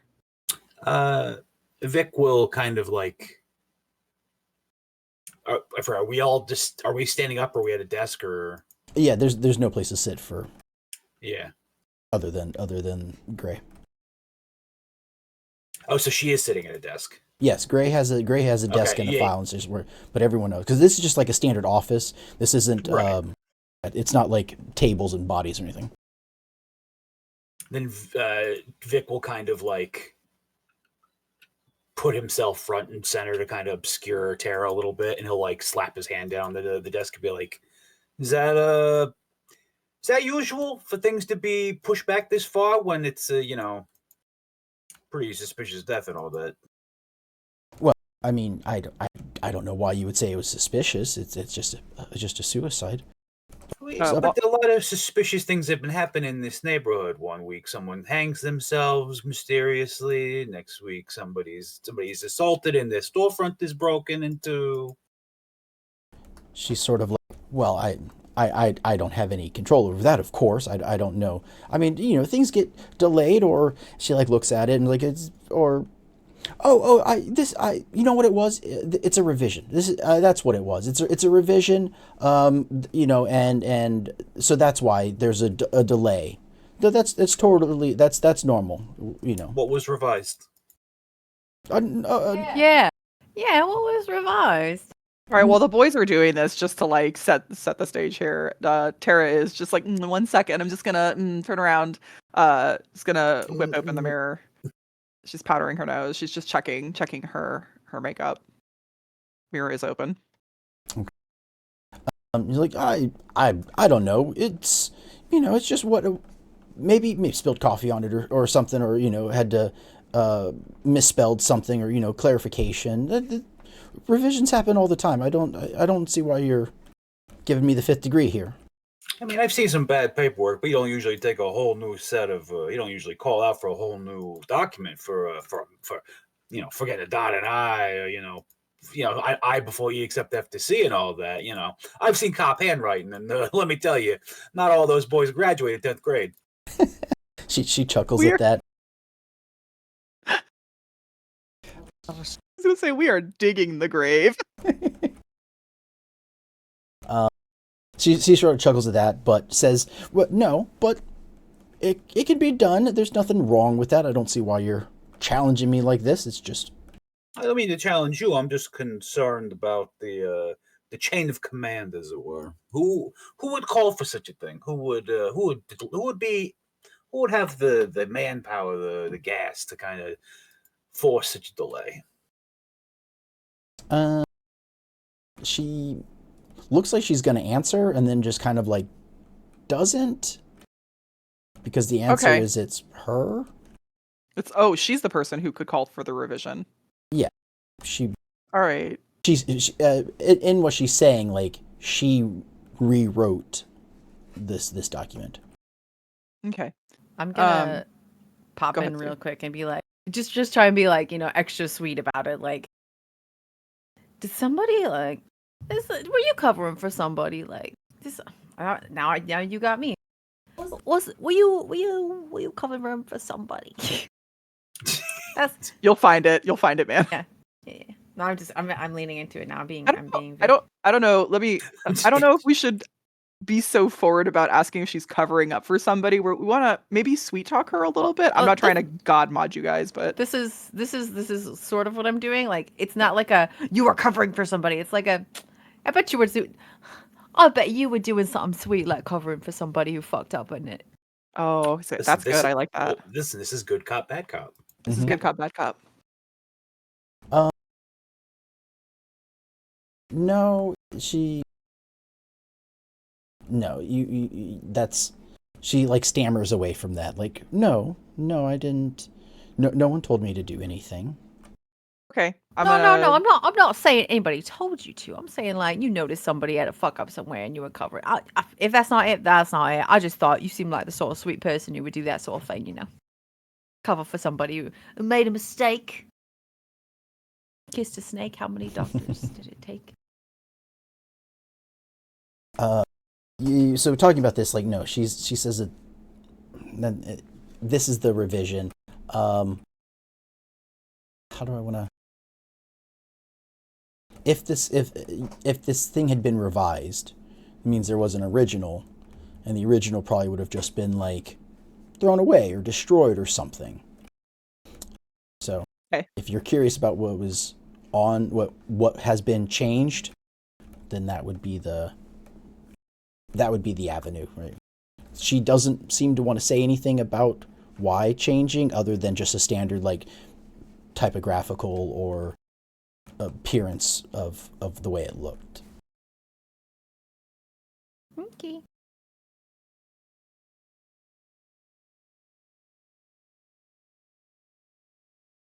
What were you gonna do, Christina? I was gonna go ahead and look in the mirror. This is definitely do it. People with something to hide. I don't know if I can really divine specifics, but I want to just double check. Like, is she hiding something about this revision? Are we right to be suspicious about it? Give me an investigate. Okay. I'm gonna do shows the truth and people with something to hide. Okay.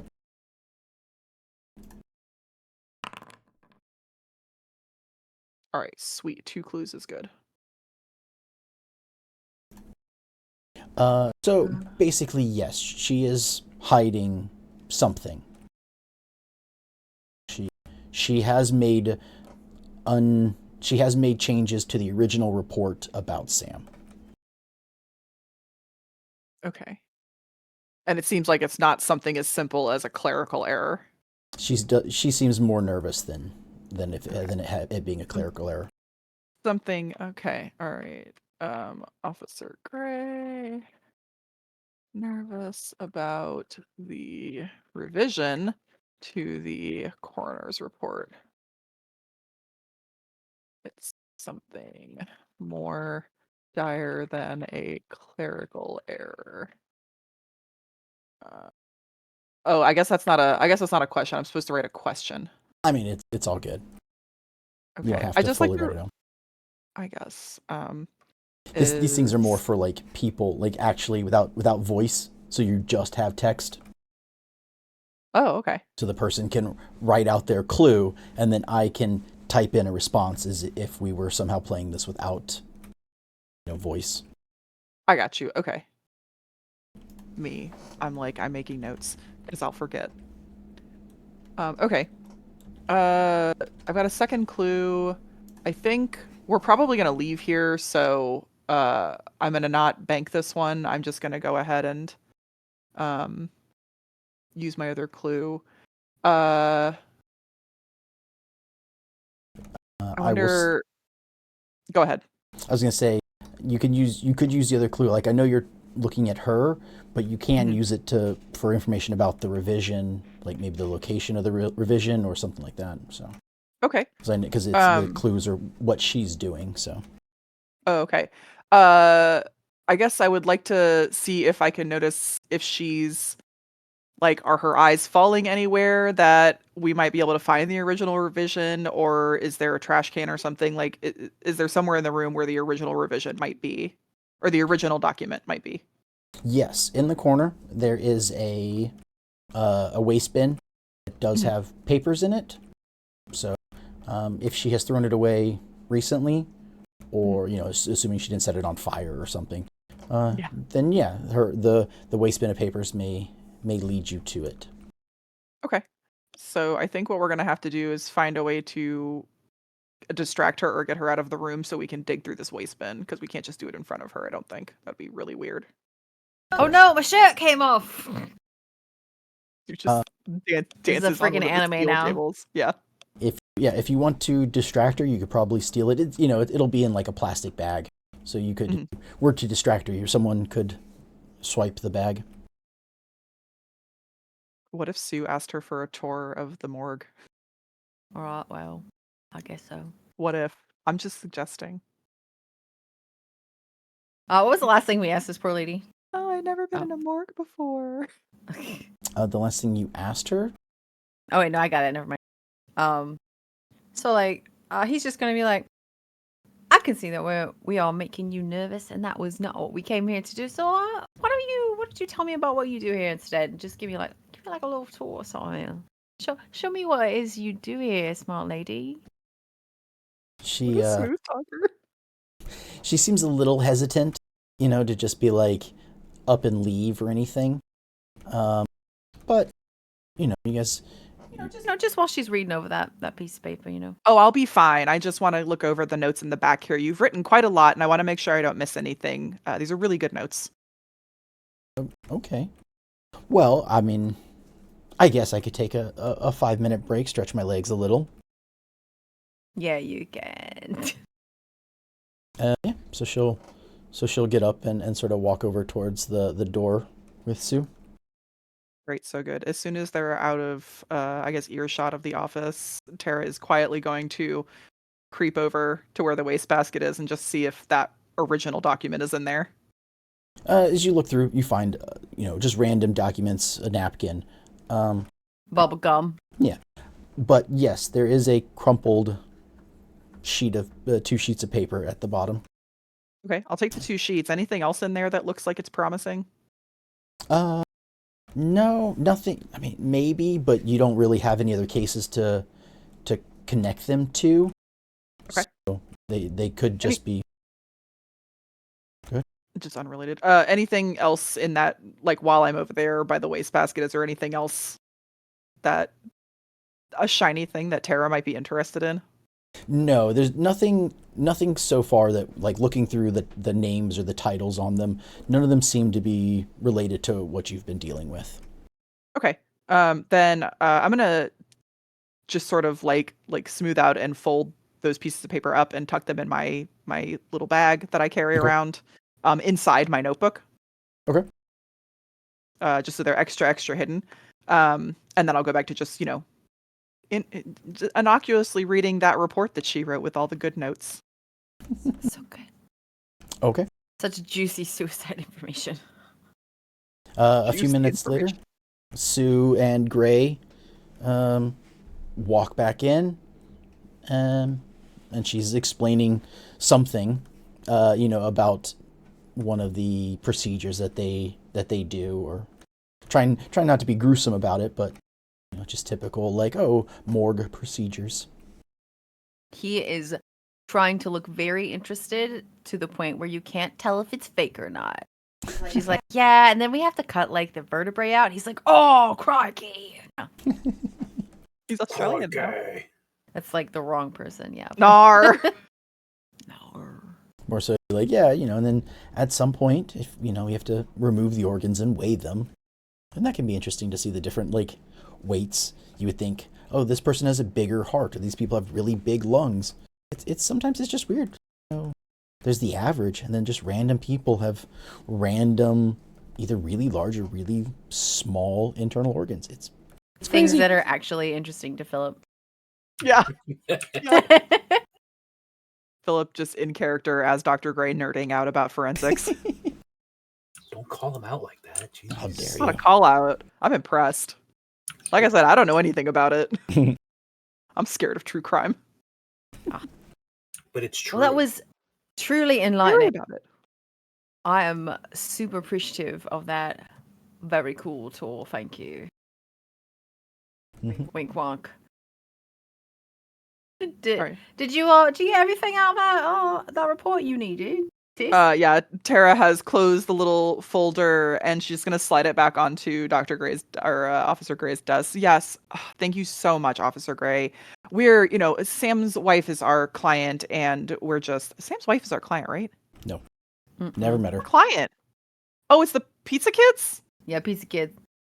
The little kid, don't- the little guy. We're not getting paid for this. You don't really have a client. We're just Oh, doing this man. because we're nice. We really Oh, should probably shit. we Sue should probably just take realized- another job. Tara just realizes it's a pro bono case. All right, we did it, guys. We beat the mob, and no one's paying Well- us. Shit. In true Noir fashion, you realize that, wait a minute, I'm not going to get paid for this. I mean, I don't need to get paid for it, but I definitely thought we had a client this whole time. That's on me. That's my fault.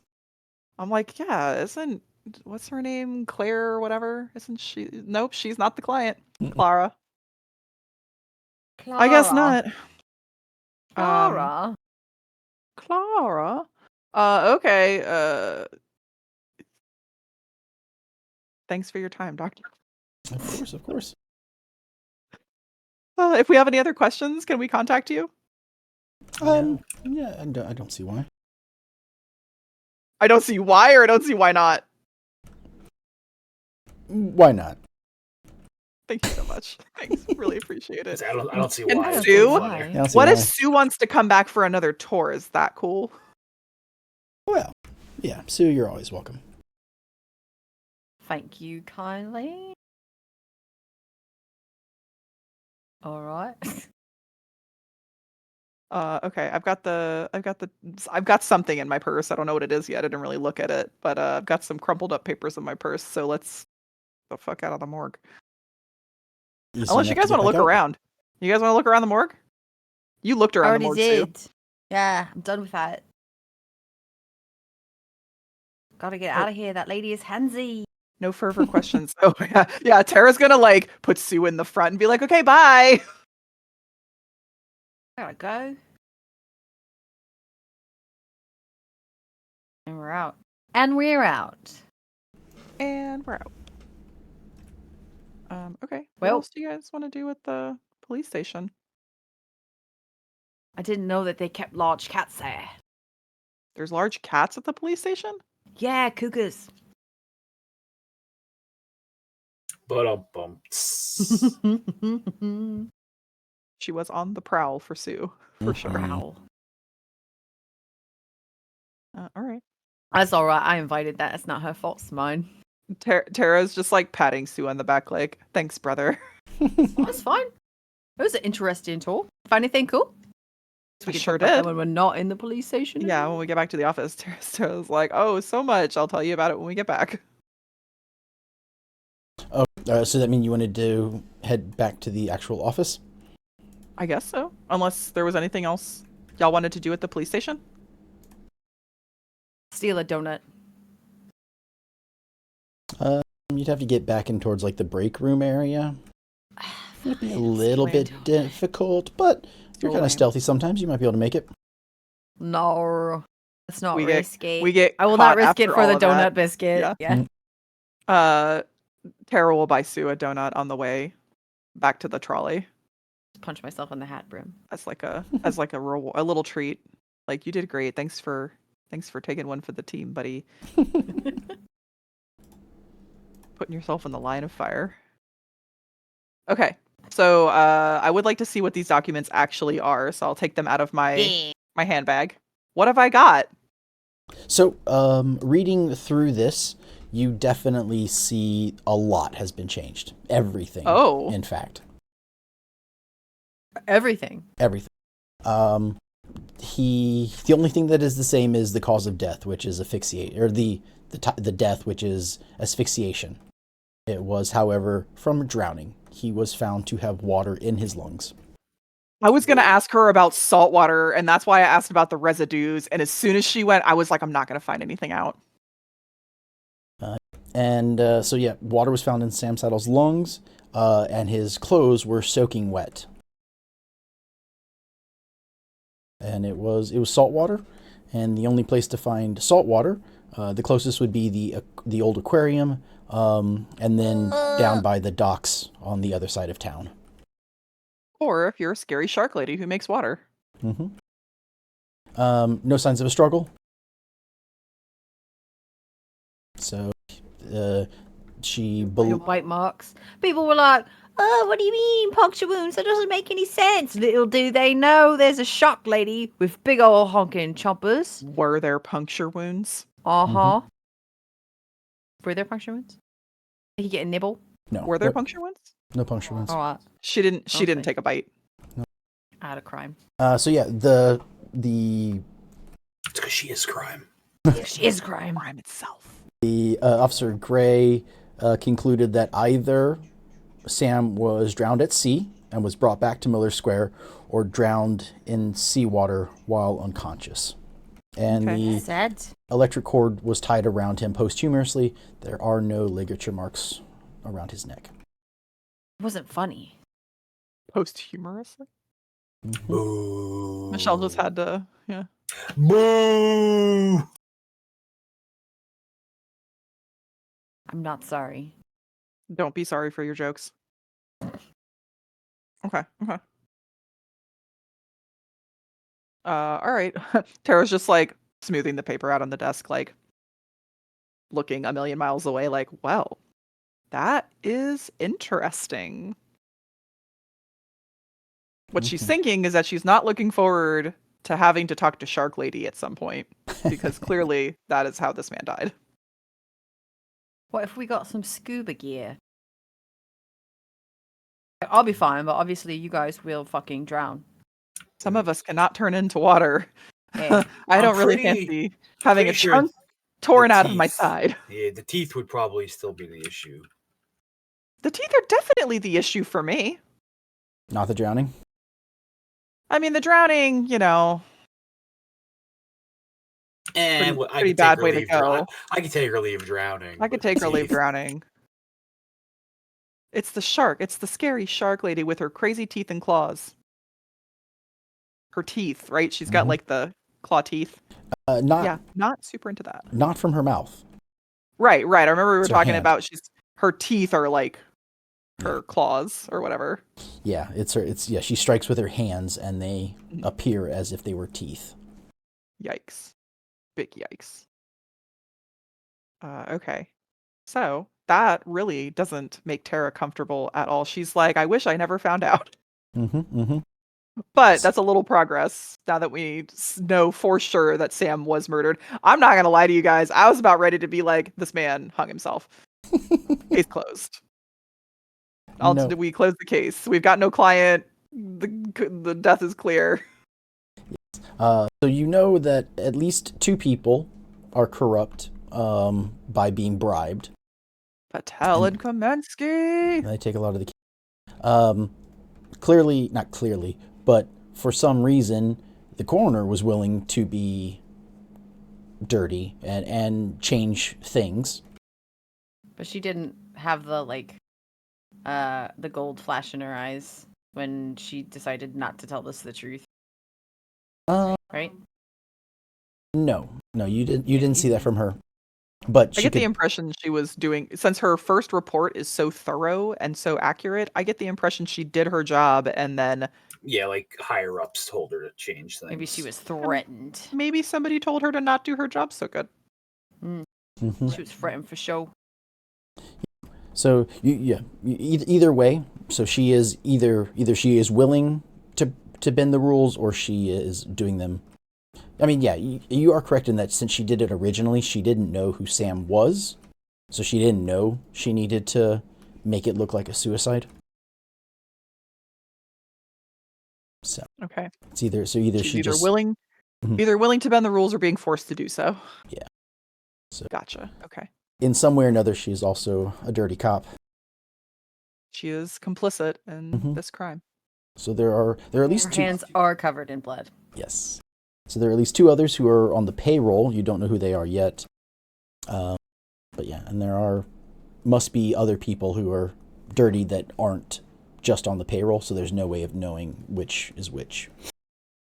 Okay.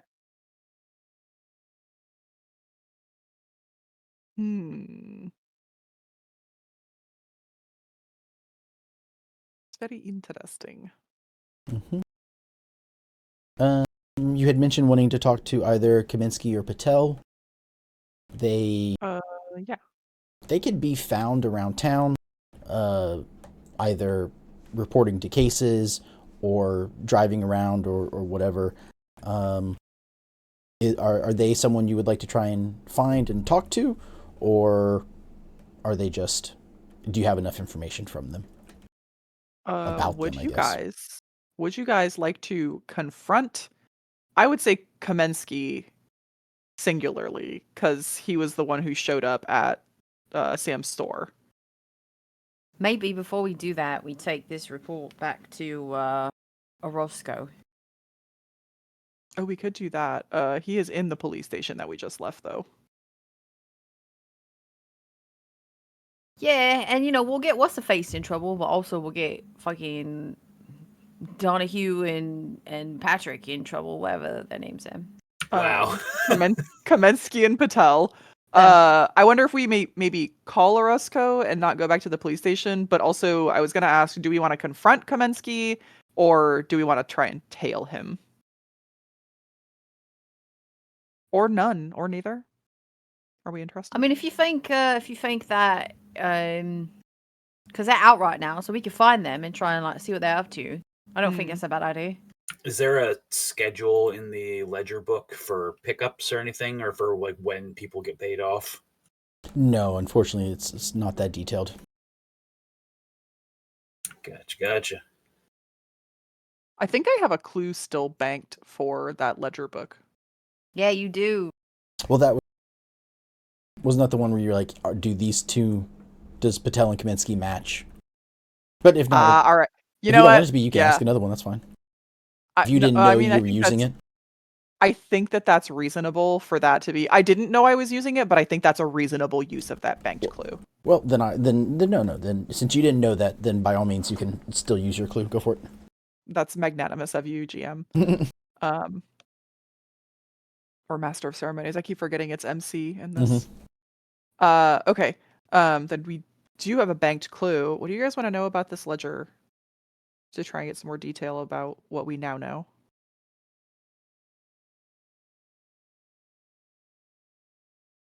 I don't know either. I mean, the only thing I can think of was already asked, the scheduling thing. So. Okay. I will say, if you're trying to find either Kaminsky or Patel, you can find them. You will find them if that's where you want to go next. So. Okay. Sure. Well, do you guys want to confront or tail? Let's see what they're up to first, and then if it comes up naturally, we could always confront them. I agree. I think just trying to tail them a little bit sneakily might be good. Yeah.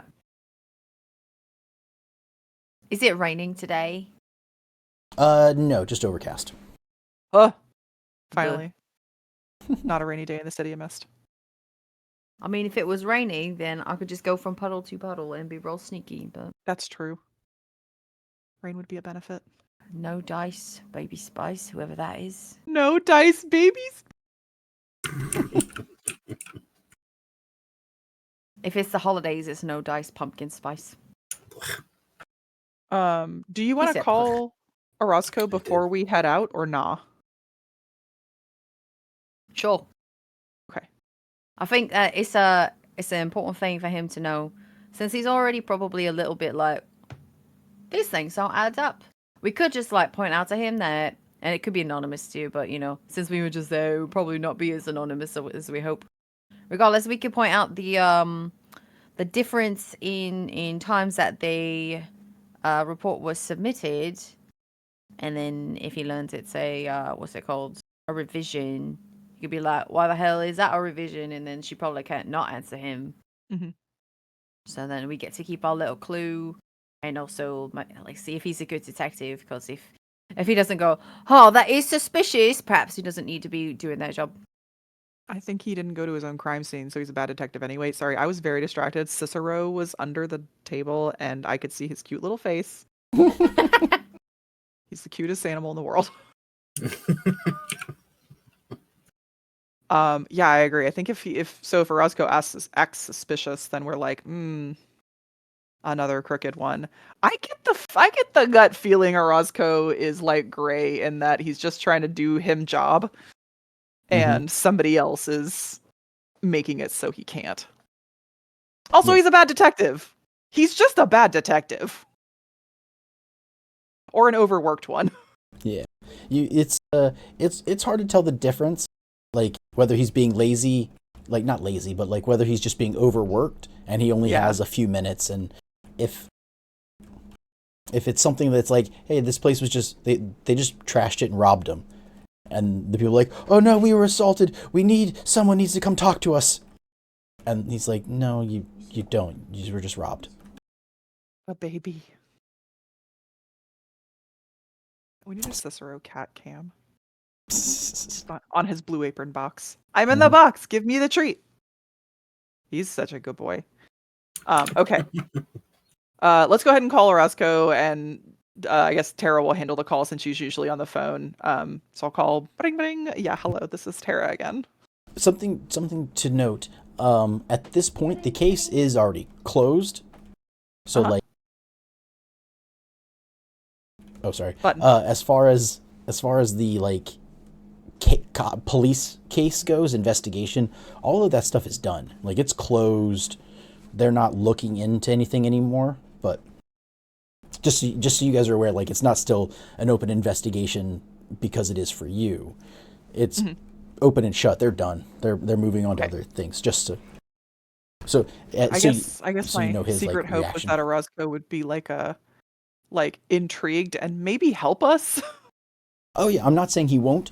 I'm just saying, like, if when talking about this, he will have a sort of like, why are you bringing this up again type thing about like like it's done, it's over type mentality. So don't, just so you guys are aware of that, so it didn't seem like he was being rude for no reason or something like that. Okay. Knowing the case is closed is interesting. I just assumed his attitude was I'm tired and I have 25 cases to work on at once, and also I'm bad at my job. I'm not going to let it go. He didn't go to his own crime scene. This guy's bad at his job. Back to parking tickets for you. Let's call Orozco and just see if we can talk to him for a few minutes. Okay. Yep, you get the person at the front, and they patch you through to sort of his area. Okay. Detective Orozco, how can I help you? Hi, Detective Orozco. It's Tara. We met this afternoon. Yes. How can I help you? So we did end up talking to your super nice coroner this afternoon and learned something really interesting about Sam Saddle's death. Not sure if you'd be interested. I know the case is closed and you have a lot on your plate, but again, professional of your caliber, I thought would be interested in some developments you might not have been aware of. Yeah, shoot. So, turns out there was a revision made to Sam's coroner report at the last minute, the midnight hour, as they say. And he was not asphyxiated by strangulation. Seems weird in a hanging suicide, don't you think? Yeah, I would. Yeah. I would say so. Mhm. Yeah, turns out he drowned in salt water. He drowned in salt water. Specifically. There's a pause. You can hear the office behind him, noise and stuff. Then he what sounds like he picks up the phone and he's like, you hear some paper flipping. You're saying he wasn't hung by an extension cord. Fuck this guy. We were on speakerphone. I'm so mad at him. No. No. Like he put down the phone to go get the case file and came back. Okay. Thought you meant he picks up the handset. Because we were on speakerphone and I was like, damn you, Orozco. What speakerphone in 1940? You know what, Aaron? That's a fair point. That's a whole different system, yeah. Let me unplug it from here and I gotta plug in this giant speaker. See, I thought you meant just because I picture old rotary phones, so I imagine he'd picked up the rotary base and walked away from his desk so people couldn't hear him.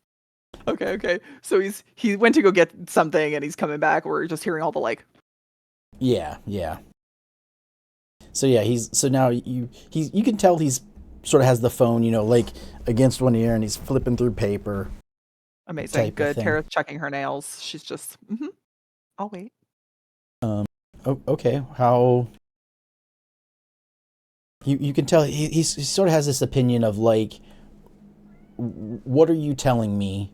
Why are you telling me? And do I believe you? That's sort of... Listen, detective, we're telling you this because you're a detective. We're just private eyes and there's only so much we can do with this case, Yeah. We don't have the same pull that you do, to be quite frank. I'm hoping we can get somebody in the precinct on our side with this because an innocent man was murdered for dealings with the mob. Okay. What do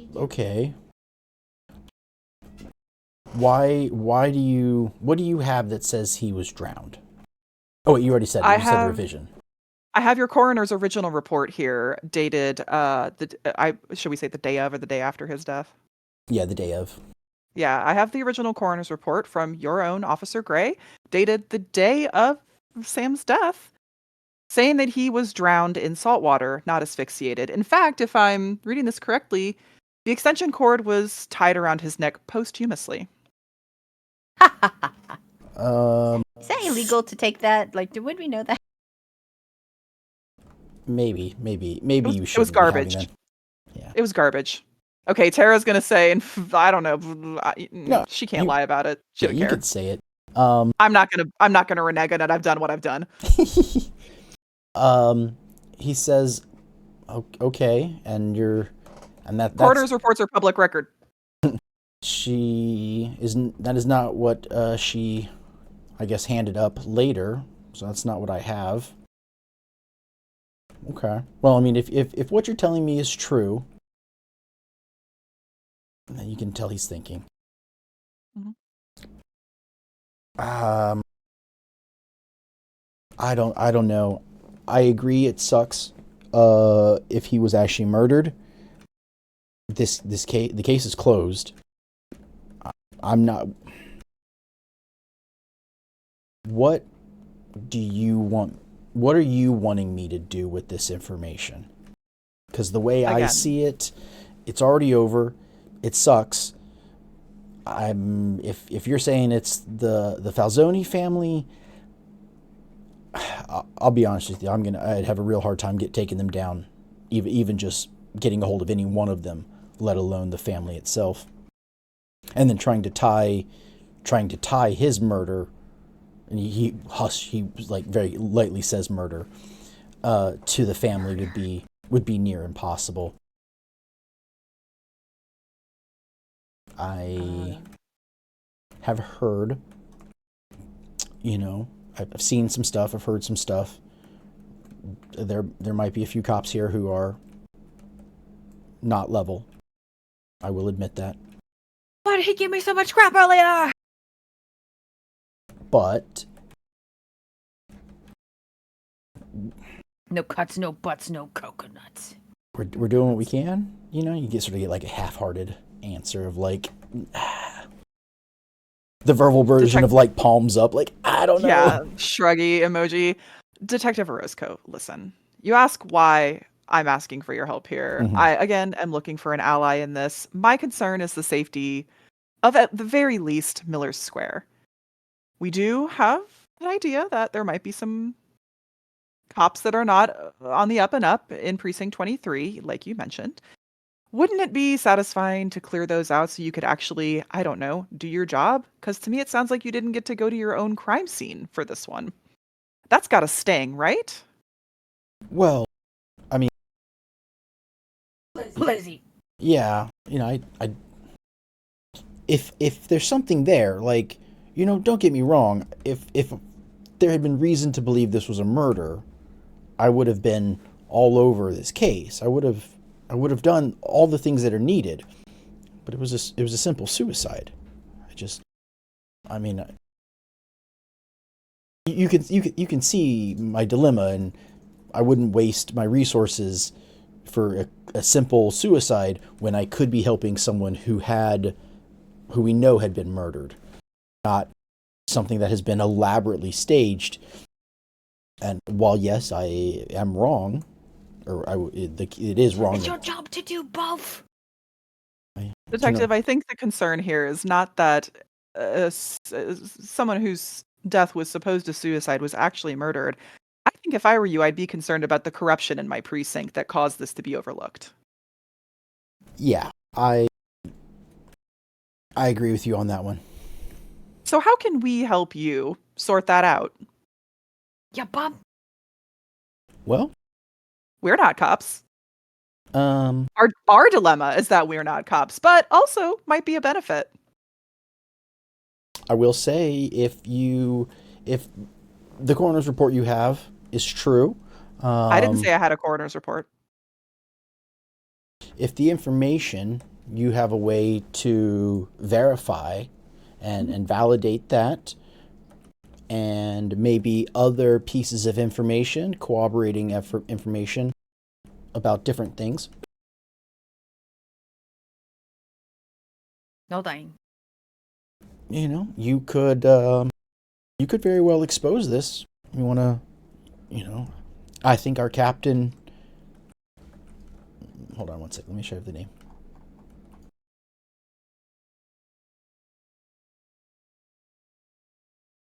Captain Sheehan, Sheehan.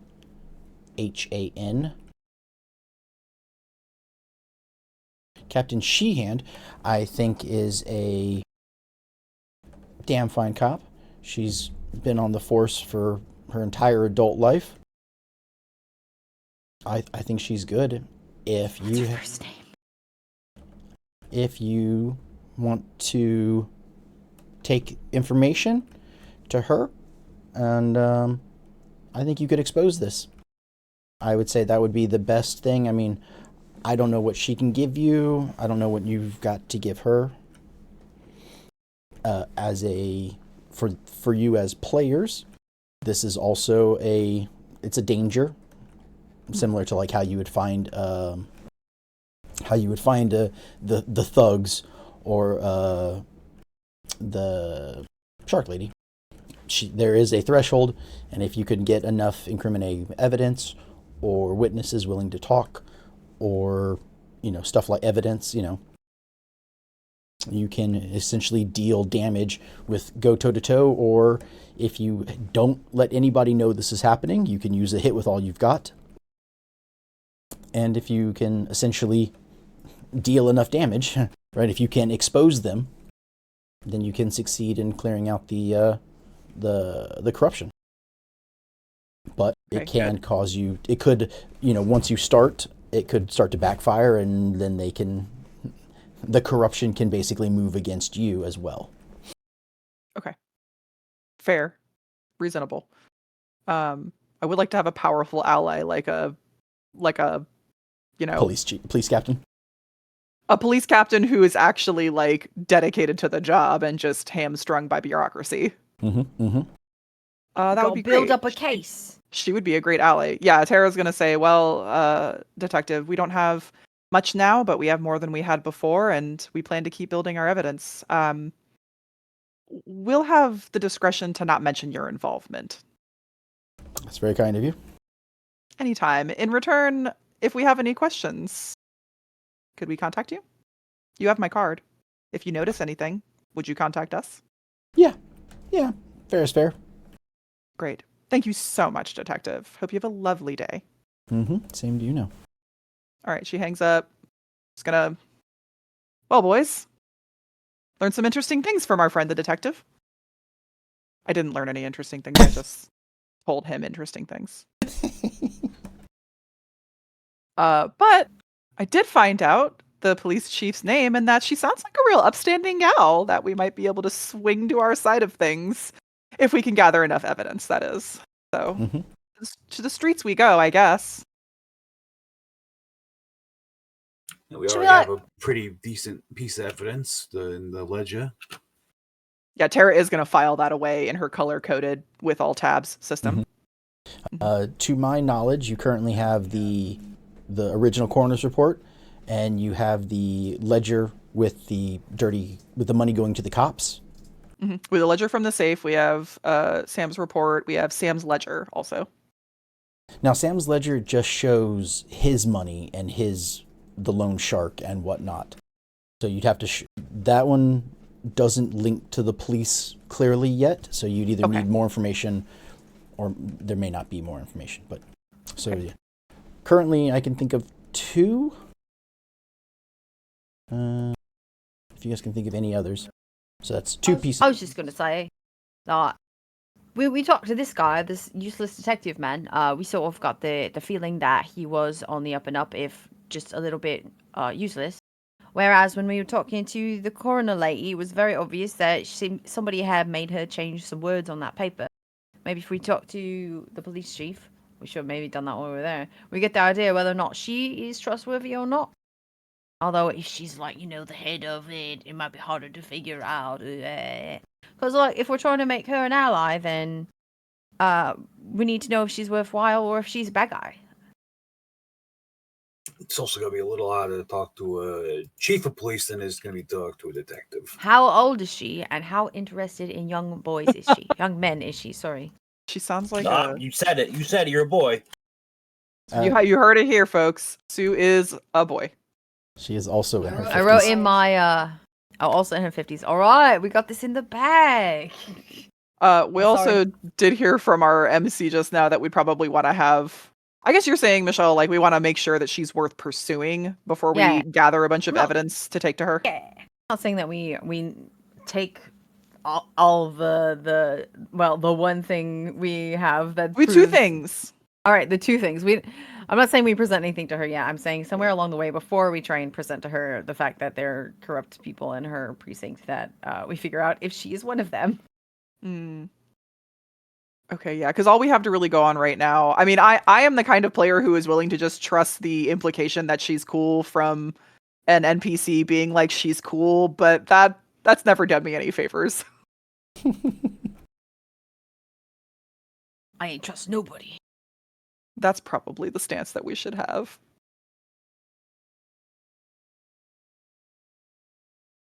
So yeah, I wonder if there's a way for us to maybe encounter her somewhere that's not the police station.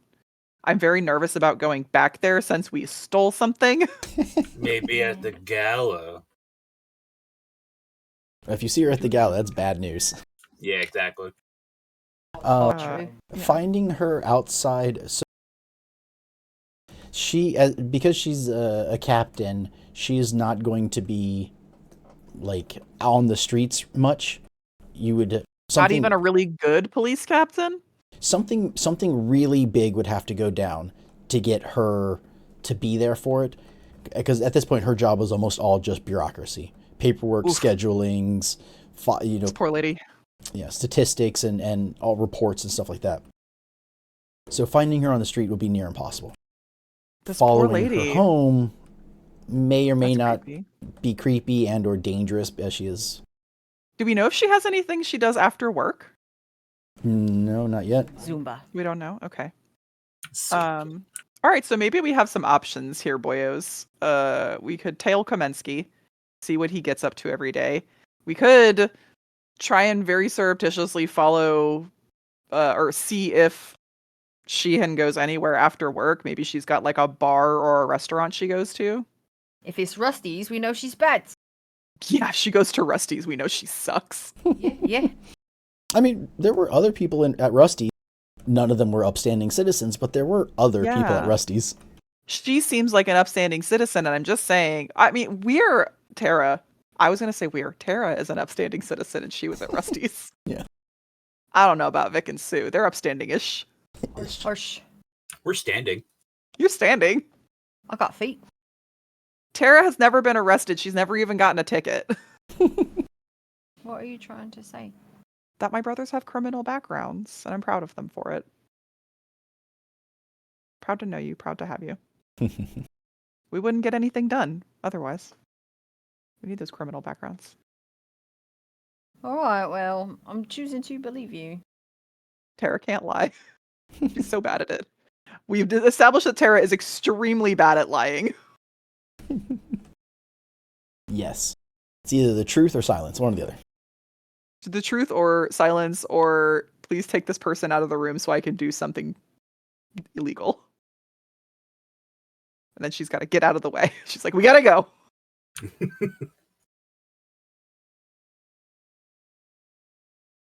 you guys want to do? All right.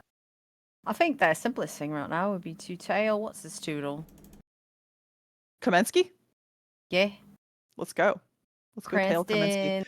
Tara is going to do the boys a favor and dress down in like all black, like a black cashmere turtleneck and black slacks and some flats. Like she's Just add a beret. yeah, she add a definitely has a beret. oh my god, she has a beret on for sure. Yeah, you look like you're ready to go to one of them beatnik things. I don't think they have beatniks yet. I'm not sure. She definitely looks like that, yes. You got some poetry ready in case, somebody comes up and they're like, oh, ready for the beatnik event, etc. She's gonna be like, totally, yes. I love. Let's I hear don't know any 1940s poets. I have no idea. Let's hear it. Let's go. Come on. I once knew a man from Nantucket. Did no poetry, said fuck it. I don't know any good poems. I don't know any poetry. Eeny, meeny, miny, mo. Poetry, I do not know. Please just You're let so this... good at this. Why are you so good at this? She's like saying rhymey things. Yeah, she's really good at this. All right. What you think, Vic? You gonna follow that guy, or you want to do one of them other things? Any chance to, point out that a cop is being a shithead is pretty high on my list of things to do. All right, Alright. Kamensky it is. And I mean, I if also he think noses- Kamensky. I think Yeah. Kamensky is our next thing to do. Sweet, let's do that.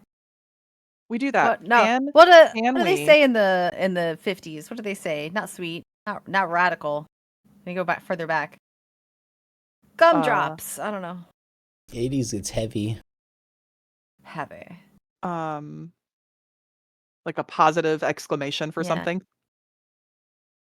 Bogus? Aces. That's aces. Aces. Oh, that's aces. All right, cool. All I can think of is bad things like fiddlesticks and ginger snaps. Tip top. Biscuits. Aces. Biscuits. That's biscuits. That's That's pizza. What? I'm gonna say old timey saying Expressions of excitement. 83 old slang phrases. I was gonna ask, can we take a bathroom break? Sure. Awesome. Very good. The number 3 on this list is pangle wankle. No. To live or go along cheerfully in spite of minor misfortunes. So I'm just gonna be all pangle wangle about finding out that Sam was murdered. All right. If you Hi. bash ears on the horn, you're talking on the telephone. What's on the word? All right. I'm in a potty break. I'll be back. All right. Oh, wow. Beatniks are from the 50s. Look at that. Yep. It's the 40s. Whatever. It's close enough. Backseat bingo. Making out in the backseat of a car. Badass was from then, I guess. Oh, cool. Bash You're right. ears was talk too much. A bird dog is someone who tries to steal your girlfriend. Someone who is married is called circled. I guess that's your fingers, got the ring on it. Mm. Dolly, a cute girl. Curtain climbers is small children. I like that.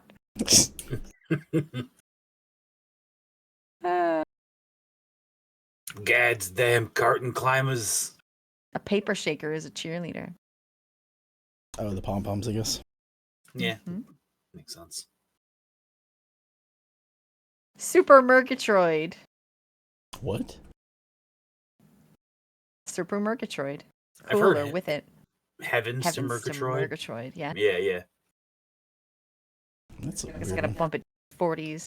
40s expressions of excitement.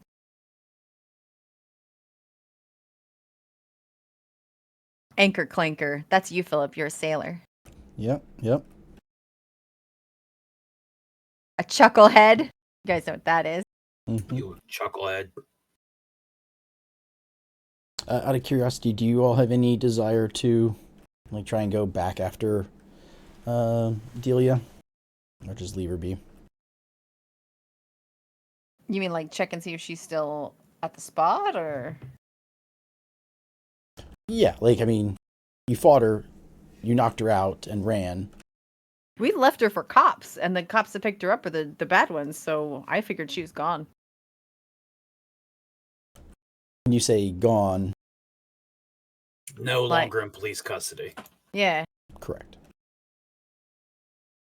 I didn't know if you were gonna. So yeah, so she's not in police custody or anything, but I didn't know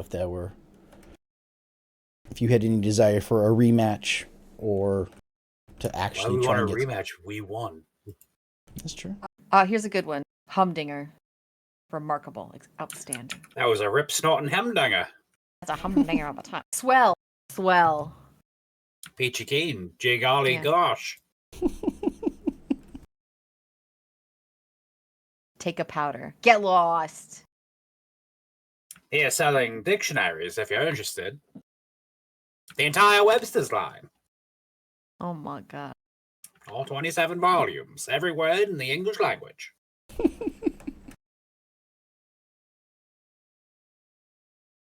Just like when you can nowadays buy the internet on CD.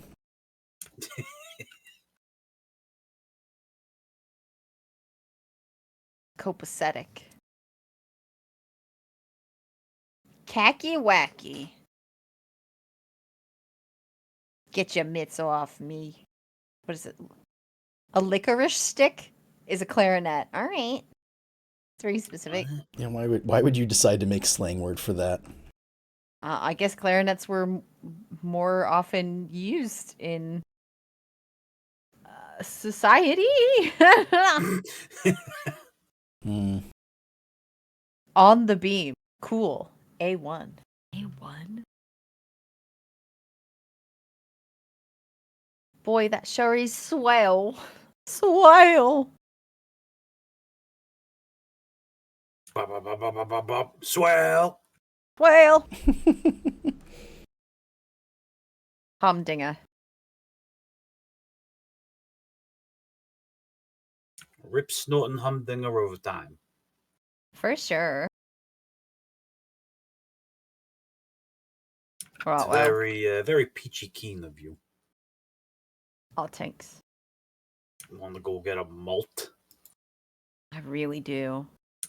Not a big fan of malt. And what is a malt? I always assumed it was just like an ice cream float. Or are they different? No, it's like, have you ever had a Whopper? Like a malted milk ball? Yeah. The center is malt. Okay. It's a flavor. It's a flavor of something. So Like weird, almost chocolate. yeah, it's reminiscent of chocolate, but not quite. Yeah, it's just malt powder mixed with milk or ice cream. Okay. See. It's like it's a not quite chocolate shake then kind of thing. Yeah, it's just I don't like chocolate. I like malt. Is all it is. It's just a different. It's literally just a different flavor. So you may Never. want that. Never trust anybody who says that. All right, here you go. Malt is a sweetener with a distinct toasted caramel-like fruity flavor. Malt is different from a malt, which is the name for a milkshake made with malted milk powder. Okay. So it's I guess you use, instead of the milk, you use the malt? I don't know. Yeah. I don't know. Or maybe it's part of the flavoring. I'm thinking every time I think of malt, I think about Whoppers. Like Mhm. malt. Yeah, and we were just talking about that. And that's what the inside is. It's chocolate around malt. Oh, the malt is the stuff inside the Whopper. Okay. Yeah. Mhm. Ah, today I learned. Okay. So you want to go and try and find Kaminsky? Yes. Yes. Okay. Sounds like a plan. You do some research. You call back a Roscoe, or you call the front desk of the police station and basically get some general information where they might be, and you call around and you talk to, we'll say, George Kim, and he lets you know that surprisingly the people that you're looking for, he just recently saw them head into to Miller Square. So if you can get down here quickly, you may still find him. Which store are they at? They're in the area, so he doesn't know what store, but you can. I hope they're not trying to burn the thing. I hope they didn't hear us and they're trying to burn the building. Or maybe if they do burn the building, that'll be more evidence. I mean, let's go. But also, Mhm. all right, you guys, you got your sneaking pants on. I got my suspenders back on, so my sneaking pants are back on. Your pants in general are back on. Mm-hmm. What did I carry out there? Money. Did we ever deliver money to people? I don't think we did.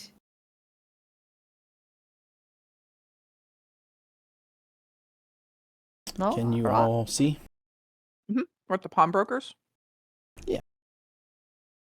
So you are able to get down to town. You find George, and he recommends.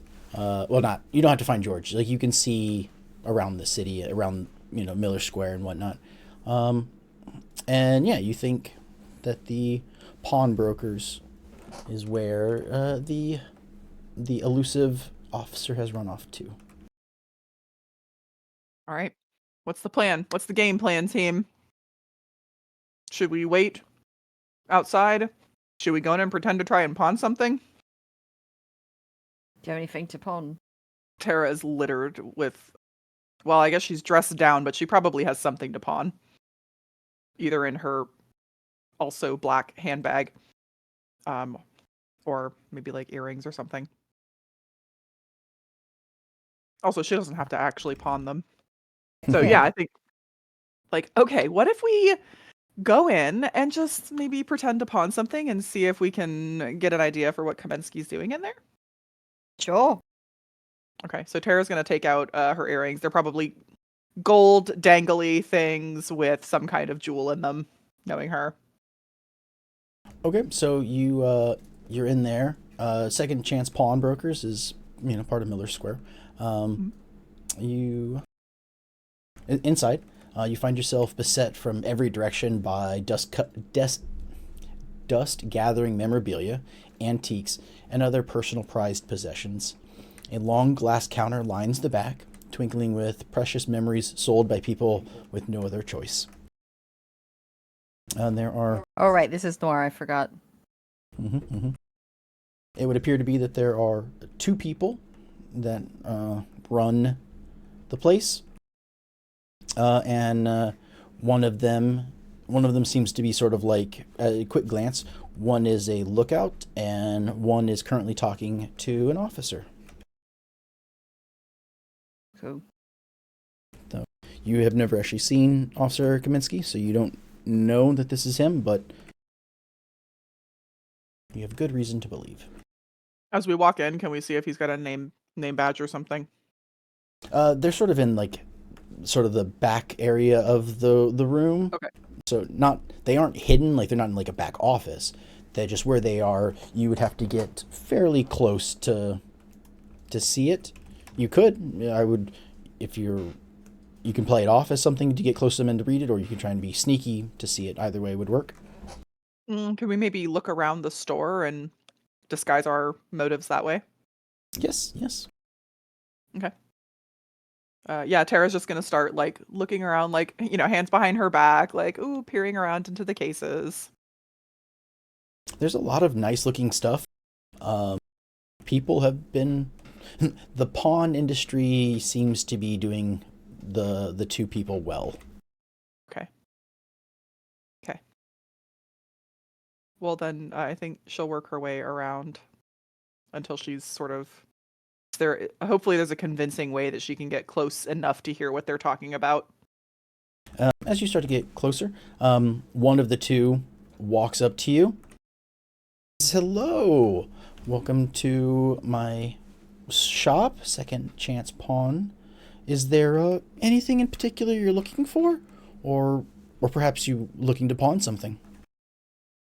Okay, I'm thinking now. Like, I've taken my earrings out, so I could either be looking for a pair of earrings or trying to pawn my earrings. Thoughts, feelings from the rest of the team on how we should attack this? Are we pawning or buying? Let's pawn. Pawn. We can haggle. We could haggle either way, I guess. All right. What's our sob story? All right. Tara's going to fish the earrings out of her handbag and just say, "Yeah, I need to pawn my grandmother's earrings. As you can probably tell from the way I'm dressed, I have an expensive lifestyle, and I just have overspent and need to cover my living expenses this month, and I hate to part with them, and she holds out the earrings.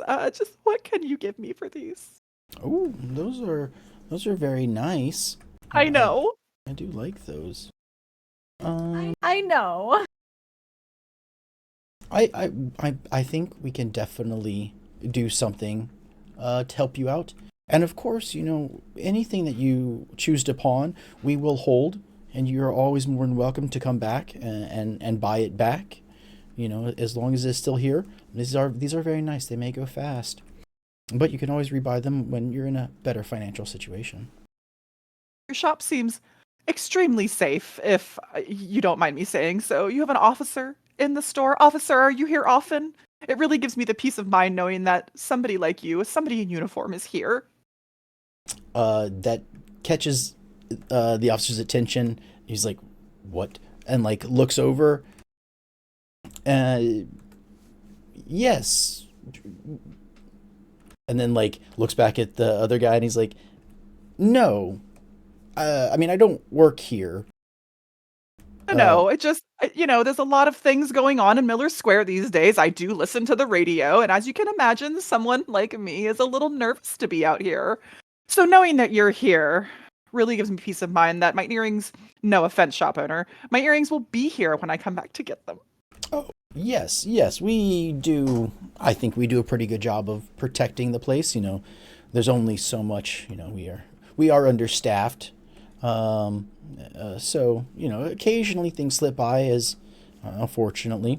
But no, this very safe, very safe. You can definitely trust them. Okay, Tara is going to take the opportunity to be like, "Thank you so much, officer. What is that? What does your badge say?" Kaminsky. Officer Kaminsky. Officer Kaminsky, thank you so much. Yeah, sure. And he like turns away to keep talking to the first guy. Tara flips her hair over her shoulder. Anyway, I don't know if I'm ready to pawn. You said you don't know? Mm-hmm. I need to think on it. I need to get an offer and think on it. So the the one looking at at your ring says, I don't know. I think these are very nice. I think you can get a very good deal. I think we can offer you something well for these. Something that is noticeable now is there is quite a lot of incense in this place. It has a very unique smell. And you're inclined to pawn your earrings. Oh. Not okay. 100%. I'm not controlling you that way, but you are. It is a suggestive atmosphere that maybe you could use the money. Tara absolutely does not need the money, so that is going to hit her extra hard, I think. Can I try to identify the compulsion? I mean, it is. This whole area just has a suggestive atmosphere. That is the effect. So they are. One sense of suggestion. Mm-hmm.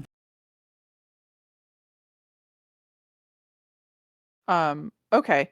Tara she doesn't need the money, so she's definitely going to notice this feeling. I would think. I think that'd be in character, but let me know if I need to like fight it with something, like a roll or something. Cuz she's going to probably be like, "Oh, that's weird. I didn't actually want to pawn my earrings. Like I'm not pawning these earrings. They were a present from Daddy. They're not her grandma's earrings. Daddy.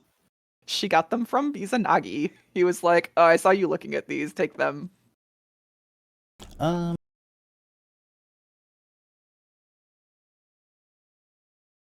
I'll say, give me a defend.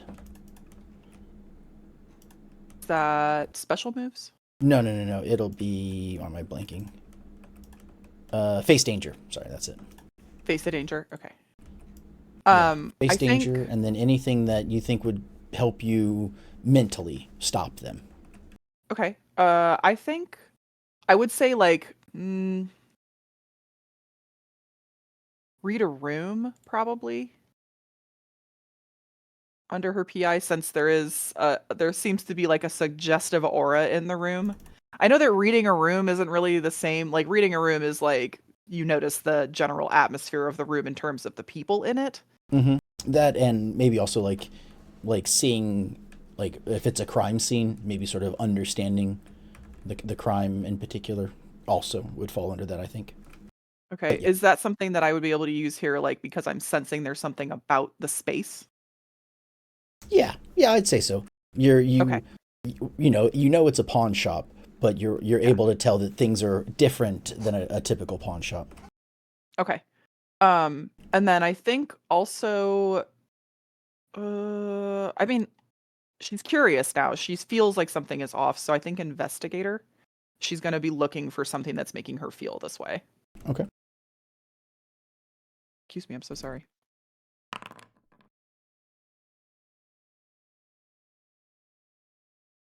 Sweet. A 10. All right. You are able to successfully defend your earrings, I guess. You've defended the earrings. Defended my earrings. Okay, yeah, Tara's probably just gonna like shake her head a little bit, fan her hand in front of her nose. Ooh. That incense is really strong. Do you burn that all the time? You can see sort of like looks around. He's like, yes, we like it. I think it helps. Some of it can get kind of a musty smell in here from all the antiques. So yes, we like that. I'm just feeling a little lightheaded from it, so I think I'll take a little breather, and then sounded like you might have had an offer for me, but you talk to my brother as well. I just take a little breath. Okay. No, what if he tries to sell us something? He tries to sell you something? Yeah. Did you see anything you wanted to buy? No, I don't have no money. Nar. I no money. You just asked Tara for money. She brought her pocketbook. So are we all going out or just you? I mean, she's gonna like step back, I guess. I don't know that I necessarily have to go outside. Okay. I'll go by the door. How about this? I'll go by the door. Right. And just use the opportunity to sort of keep an eye out outside. How about, okay, then he will then, seeing the other two people, he'll walk up to Vic. What about you, sir? Anything look like you might want to have anything you might need some money and pawn for, or maybe you're looking to buy something? What would you like? He'll literally like turn his pockets inside out, showing that he has nothing. Like, not really looking to buy. As for things to sell, I don't have much. What about the shotgun? I'm not carrying a shotgun on me. Do you not keep the gun on you? No, that's suspicious as fuck. I didn't know if you're gonna leave it in the office or. Yes, I imagine Vic left the shotgun in the office because you don't walk into a police precinct with a shotgun on your, just like holding a shotgun and be like, I'd like to speak to your detective. You don't. Maybe Vic does. I wanted to ask. Being a former criminal, that is something that will get you immediately. People go, hey, that's not right. Okay. Unless you're buying 20-something-year-old English ragamuffins, no, I don't have anything. What? Don't worry. Your hair looks nice.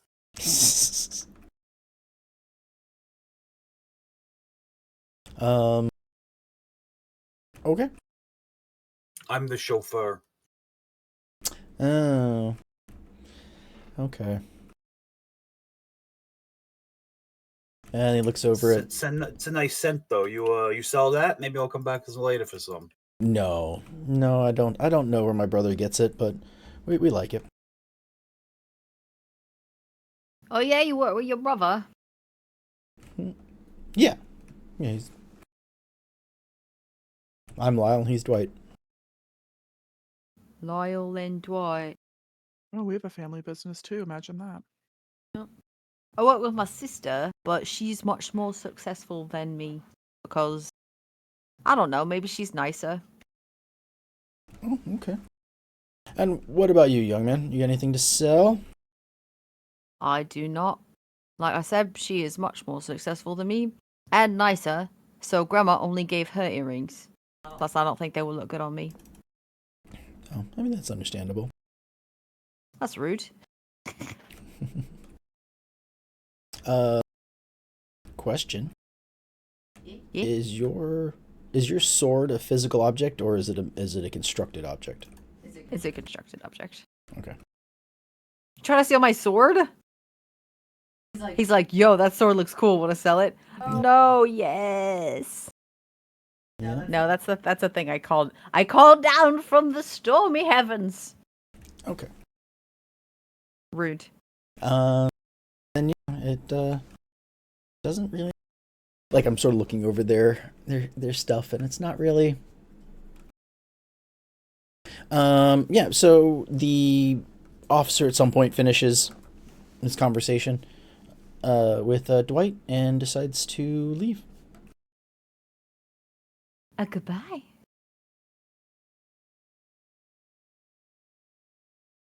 Sorry, I'm really chowing down on this apple. It's all good. I guess the question is, do you want to leave or do you want to stick around inside for any reason? Well, Kabensi's got to pass by Tara, so she's going to notice he's leaving. Yes. I want to see where he's going. I'm still, like, catching my breath at the front of the shop. So I'm just going to, oh, nice to meet you, officer. This guy probably has something to do with Honeylip, though. Yeah, I think so, too. Since he's a crooked cop on the ledger for getting bribes. No, I mean the pawn shop guy. Oh, the pawn shop guy. Okay. Oh, with the incense, you mean? Yeah. His brother at least does. This was episode 1, so you might not remember. This is the place where what is his name?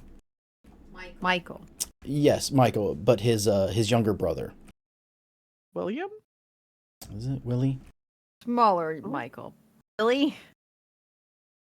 No, I don't think it's Billy. It might have been Billy because Isn't it I was Willie? laughing about Billy Miller. I thought it was Willie.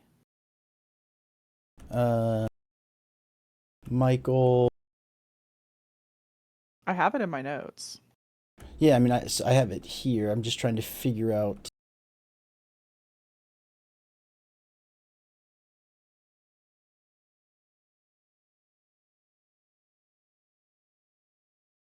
Willie, yeah. So it is Willie. And Michael, yeah. This is the place where Willie pawned his comic books to try and cover the cost that the what do you call it? That the not loan shark, but that the enforcers were trying to take. And this is also where Michael had to come back and pay almost double to get them back. Yeah. You jerks. I think we can do both things. Like, I'm gonna keep an eye on where Kaminsky is going after this. I don't have any questions for this guy, but I think it's important to note that this is very, very suspicious and probably related to the racket. Mm-hmm, mm-hmm. Do we see any difference between these brothers? Like, We only see one of them, right? No, I mean, you can see both of them. Oh, my bad. Do they both have the same sort of vibe to them? Yeah, they both. I mean, they're brothers. Are they twins? No, they're not twins. They are.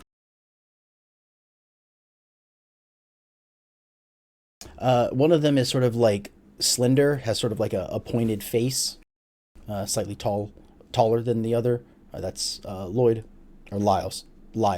And Dwight is sort of slightly shorter, slightly rounder, sort of a round face. Lyle and Dwight.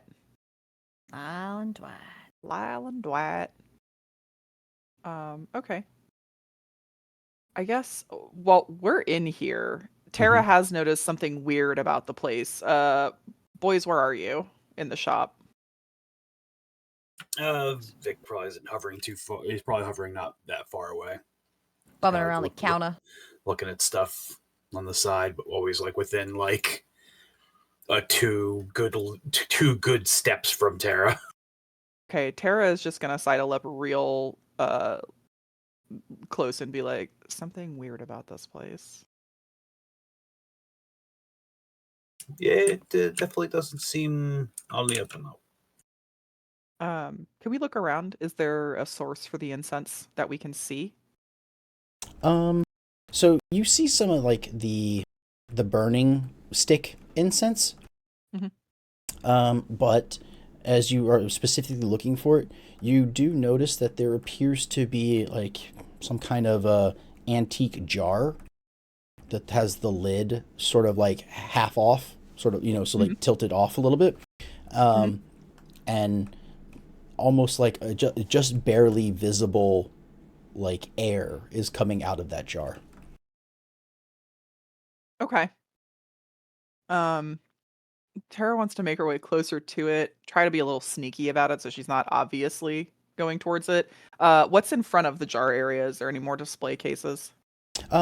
Yeah, there is a few items in the way to make it harder to get to, so to less likely that anyone would look to buy it, and there's no price tag or any kind of markings for sale on it. Okay. Yeah, I don't know if I want to be crazy and be too obvious about it, but on the other hand, I do love to take a little narrative risk. But I don't want to blow it up if you guys don't want Tara to blow it up. No, do it. Fuck it. Do it, yeah, fuck it. All right, Tara's gonna sort of work her way over, just like, oh, look, this is adorable, darling. What a beautiful antique. And as she gets closer to the vase, she'll just be looking at these few things in front of it. Because I'm assuming the shop owners are watching her. Yeah, they're all three of you, but yes. Okay. And she's gonna just gesture. Oh my goodness, a darling little vase. Gentlemen, is this one for sale? This antique vase over here? The two of them like quickly look at each other and then look at you. No, that one. I mean, I guess it might be, but nah, no one's ever really had any interest in it. It's been here so long. It's almost like it's a permanent fixture. Oh, I Yeah. understand, but come now, there's a price for everything. Yeah, there is. You are not wrong. What price were you? What maybe are you thinking? Well, It is very old and it's near priceless. So I mean, it would be very hard to.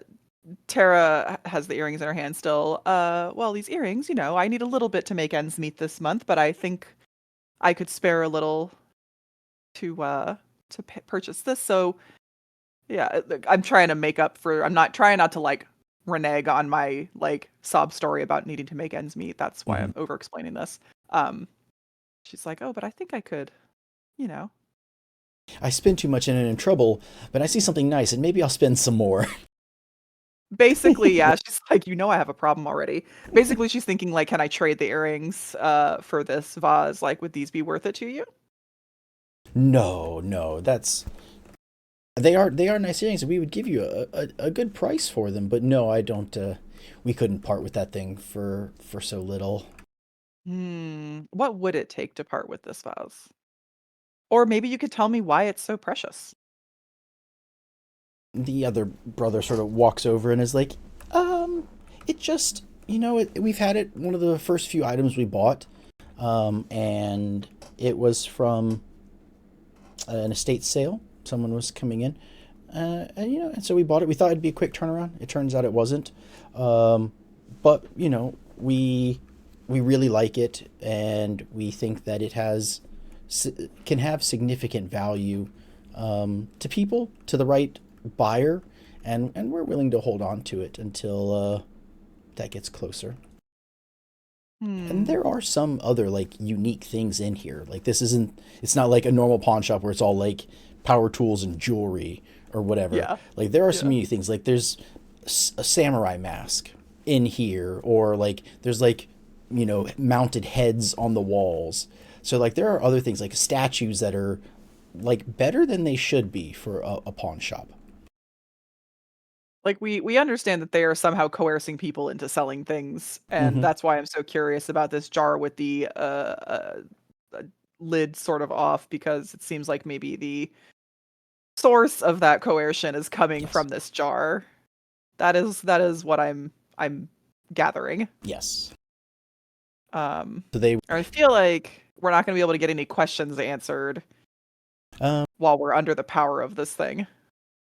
Yes, it would be difficult. I mean, you would have to do something to sort of stop it from permeating, which is possible. You can burn a tag. That is one of the things that Change the Game does. What is the jar sitting on? It's just on the ground. It's a tall jar, so it's like a big. Yeah, it's. Okay. It's I thought it on, was like a little. No, sorry. Yeah, I thought it was like an urn sitting on a desk kind of thing. Or on No, yeah, it's like 3 feet tall, bigger. Yeah, it's got intricate designs around the edges, carvings and paints and stuff like that. So, even if not for the atmosphere and them not wanting to sell it because of what it does, it would still be expensive.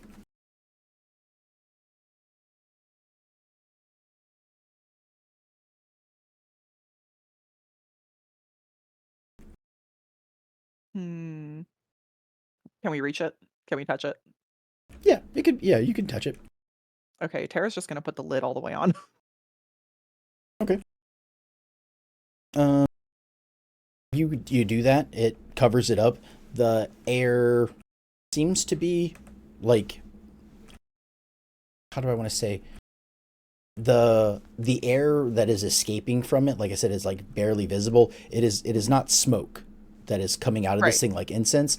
This is more like something is seeping out, and the three of you are able to see what most people would not be able to see. This is a mythos related thing. Yeah, there's something special about this thing. It's not necessarily like, it might be a relic, it might just be a magic. You don't 100% know, but yeah, there is something extra about this jar. So you can put the lid on it, and that stops most of the air, but it is not enough to stop it currently in the air. Fine. Tara's just gonna sort of be like, just can't stand to see, anything out of place. That's perfect now. It's beautiful. I wanted to cut off the source of that so that we can deal with the atmosphere in this place. Yeah. Beyond that, I don't know how to deal with Smart. the atmosphere. I got no wind. Is that a suggestion? I don't know. If only we knew somebody with the power of storm. I don't know if you have any wind either. I actually don't know. I do. That's actually one of my things. I think? For sure. Let's look. Wink, wink. Nudge, nudge. Storm, storm. Pretty sure. At one point I switched something out. Nope, it was not that thing. I have strong wind.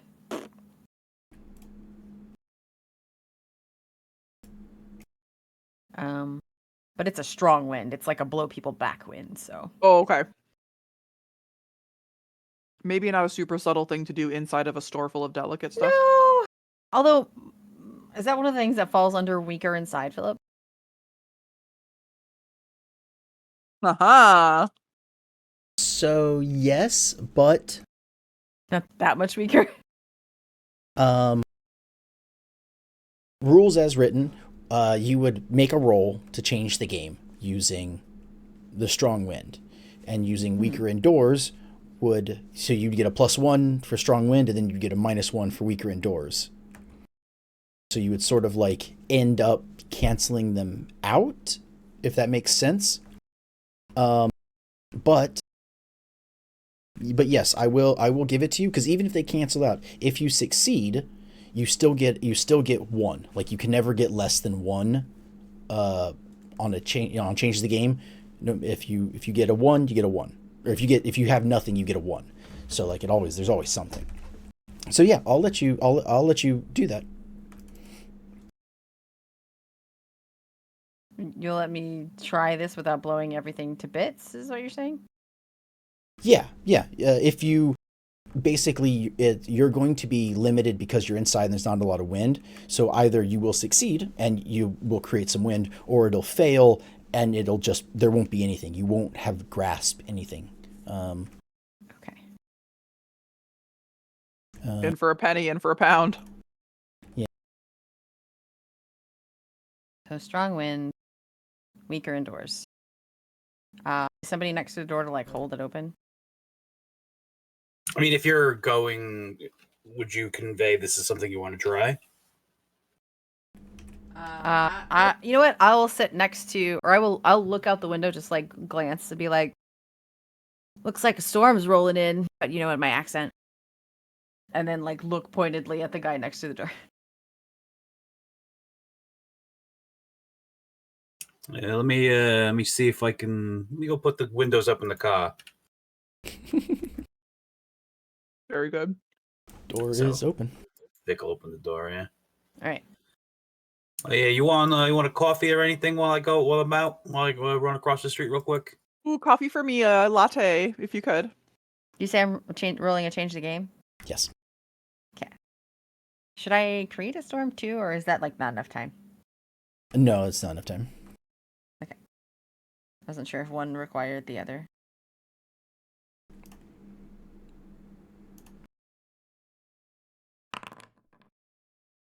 You got it. E. Burn a story tag. Wait, what? The option you're picking is burn a story tag. Okay, so I'm burning strong wind. No. Burn a story tag. Second. I'm sorry, I'm confused. See where it says change the game? Yep, you clicked it. Okay, what am I burning? Suggestive atmosphere. From the pawn shop. I understand now. Sorry.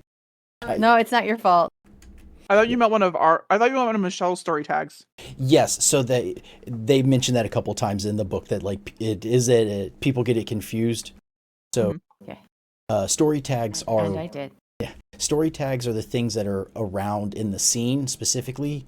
You have power tags. Oh, okay. And so the first part is burn a power tag or story tag. Story tag would be like the suggestive atmosphere that's here. Power tag would be if you basically like if you were fighting each other Mhm. for some reason, you like if you were mad at each other and you're like, no, don't do that, you could burn someone else's power tag. Okay, gotcha. Theoretically, you could do it to enemies, but the way enemies are written in this game, it doesn't really seem like they have power tags. They just like have things.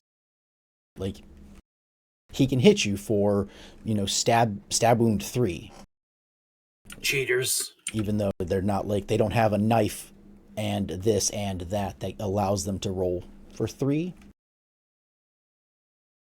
So, but yes, you are the wind sort of like you open the door and you say those things, and there's sort of like a strong like gust, and it kind of shifts a little bit. It borders on unnatural, but not unnatural.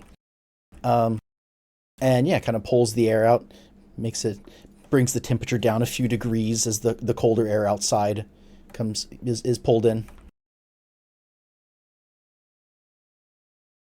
All right. Cool. Nicely done. I did the thing. Thank you for holding my hand. No, not a problem.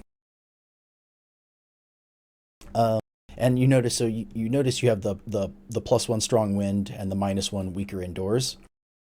So Yes. technically they cancel each other out, +1, -1. But you still get 1 juice. So that's you'll always get 1 no matter what you had done. If you had rolled a 10 per se, like if you had rolled like a 6 and a 4 and had gotten 10, even though those 2 had canceled out, you would have gotten 2 juice. Okay. One of the things of the way juice works, minimum of 1. I get it. I don't have my little doodles at the top anymore that have where I can add attention. Well, 1, it's automatic, and 2, yes, I updated the mist. What you have to do is when you click on your sheet, specifically, It's on the back. it's on the back. You click that, but you should see that the you already have the attention there. But I already had like 2. Like I had attention on stuff already, and it is now lost. Oh wait, no, it's still there. Okay. Right, they switched places. Maybe that's why I'm confused. The orange ones used to be on the right. Yeah, Okay. Never mind. It's probably right then. because I noticed that too. That I was looking through them and saw that those orange ones you had them. I do know that the one that I accidentally deleted on Terra, I had to give you back the level up that you had on Terra because I deleted the card on accident. yeah. So it's there for. I think I had attention on relic and expression, so that makes sense. Yeah. Okay. Yep. So yeah, that scent is pulled out by the room. Hits Vic in the face when he's in front of the car. I must sell my car. I mean, we don't have a car. We don't have a car. Yeah. Oh, yeah, we rode the trolley. Yeah. All right, cool. Speaking of, you see the officer. Now that the door is open, he is proceeding to walk down the street. Mhm. You don't know where he's going to go yet, but he is currently outside the pawn shop. What direction was he heading?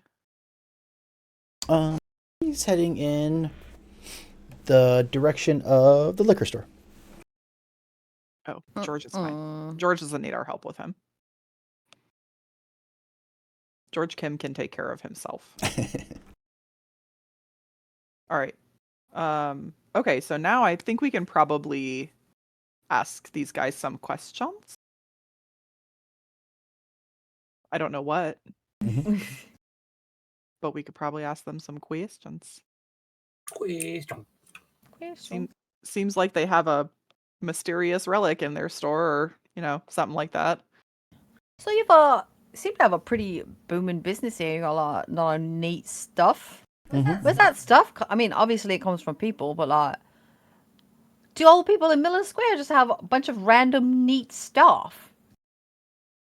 So Dwight sort of looks at you and says, what do you... Oh, no. We go to estate sales, and we have consignment and other kinds of things. The people in Miller Square here, if they cash anything, it's a typical value. And he sort of like does that hand wave over one of the glass containers. And he's like, most all of them would pawn stuff in here. And he sort of points, and you see some jewelry and, a ring, a few other, like, knickknacks. Paddywhacks. The...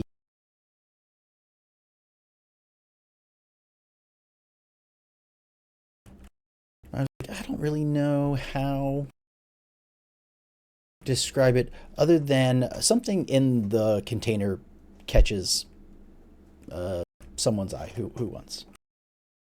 I will look with my observant. Ha ha ha. Nice. Okay. Observe. I'm gonna be reckless and trip when I look. I don't know. I don't really know how to apply reckless to observant. Do you have any suggestions? Well, I would be the one to apply it. Okay. Technically, weaknesses are something I apply. But you can always choose to have them, like, as extra things in the story, like, if you really want to. But yeah. No, we're good. I'll just do the one observant then. Okay. Am I investigating or? Yeah.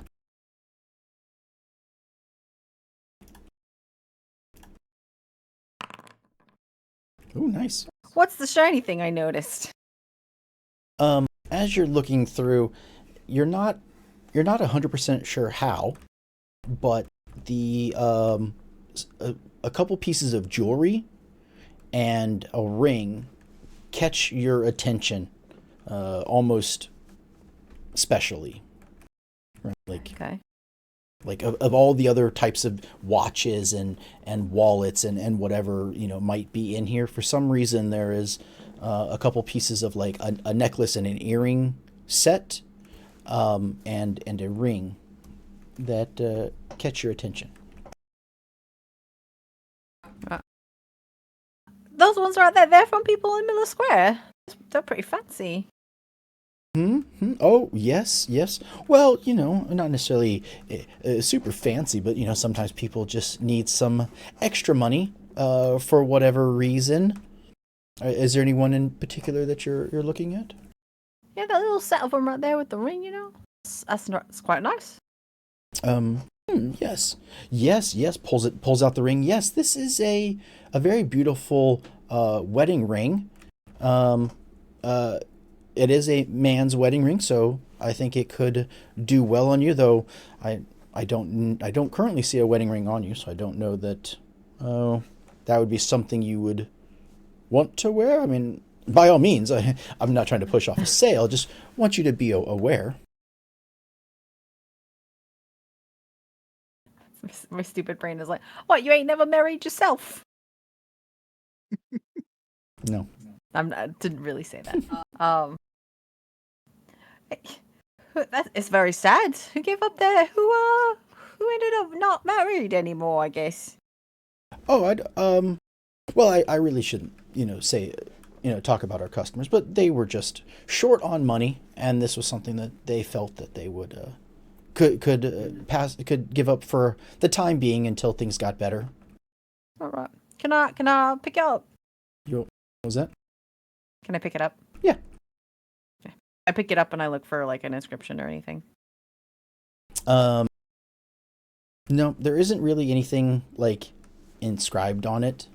It's just sort of a mid, like what am I trying to say? Like a men's wedding ring that does have a few low grade diamonds in it.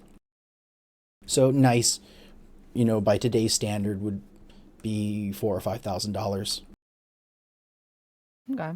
You only know of So $7. Yeah. You only know of 2 people in the area that are married. Sam, who is dead. And had a large influx of large windfall of cash. Yeah. Yeah. And Julio Ramos. Yeah. Who we don't know money situation. Do we throw back? Can we throw back mentally to the hospital and be like, was he wearing a wedding ring? Flashback! Woo! That is actually a thing in this game. We haven't really had need of it, but flashbacks are a real thing. Yes, you can flashback to him. Yes, he had a wedding ring, but it was just a simple band. Okay. So there's a good chance that this is Sam's wedding ring. Very good chance. If we'd seen his waifu, we'd know if they matched. Oh well, regardless. We saw her, didn't we? No, we met No. Julio's wife. Mhm. Yeah, you're right. We can compare when we go to the funeral tomorrow. Yeah. Yeah, that's a right nice piece right there, isn't it? Like you said, though, I'm not really in need right now. Way to rub it in, friend. But the other set of jewelry in there is definitely women's jewelry with the necklace and the earrings. So that Very part is not Sam's. heteronormative. That belongs to someone else. Yes. In the 40s, that is women's jewelry.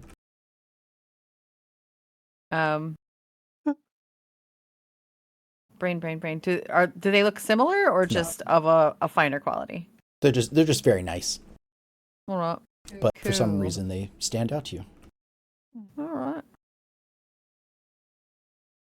And you really can't tell me where they came from? Are you still talking about the wedding ring, or? Yeah. It seems a shame to have lost your wedding ring is all, you know? Well, I mean, I think the gentleman had need of some money, and as soon as he is in a better financial spot, I'm sure he would come back for it. And of course, because everybody, we aren't trying to take advantage of people. Of course, we just want to help them out. Of course not. And we are a business. Other people could buy it, but we do keep it here for them. Should they want to buy it back? All right, well. What if, this is just a big what if, all right? Call me crazy. What if I wanted to be a nice fella and buy this guy back his wedding ring? Okay. I mean, Well, see, I'd have to know who it was to return it, right? Oh, I see. No, I'm sorry. I don't think we can do that. That's sort of out of our... That's fair, you know. Wait, can I try something? Sure. I think Tara probably would have overheard this conversation. It's a small shop, right? Oh, yeah.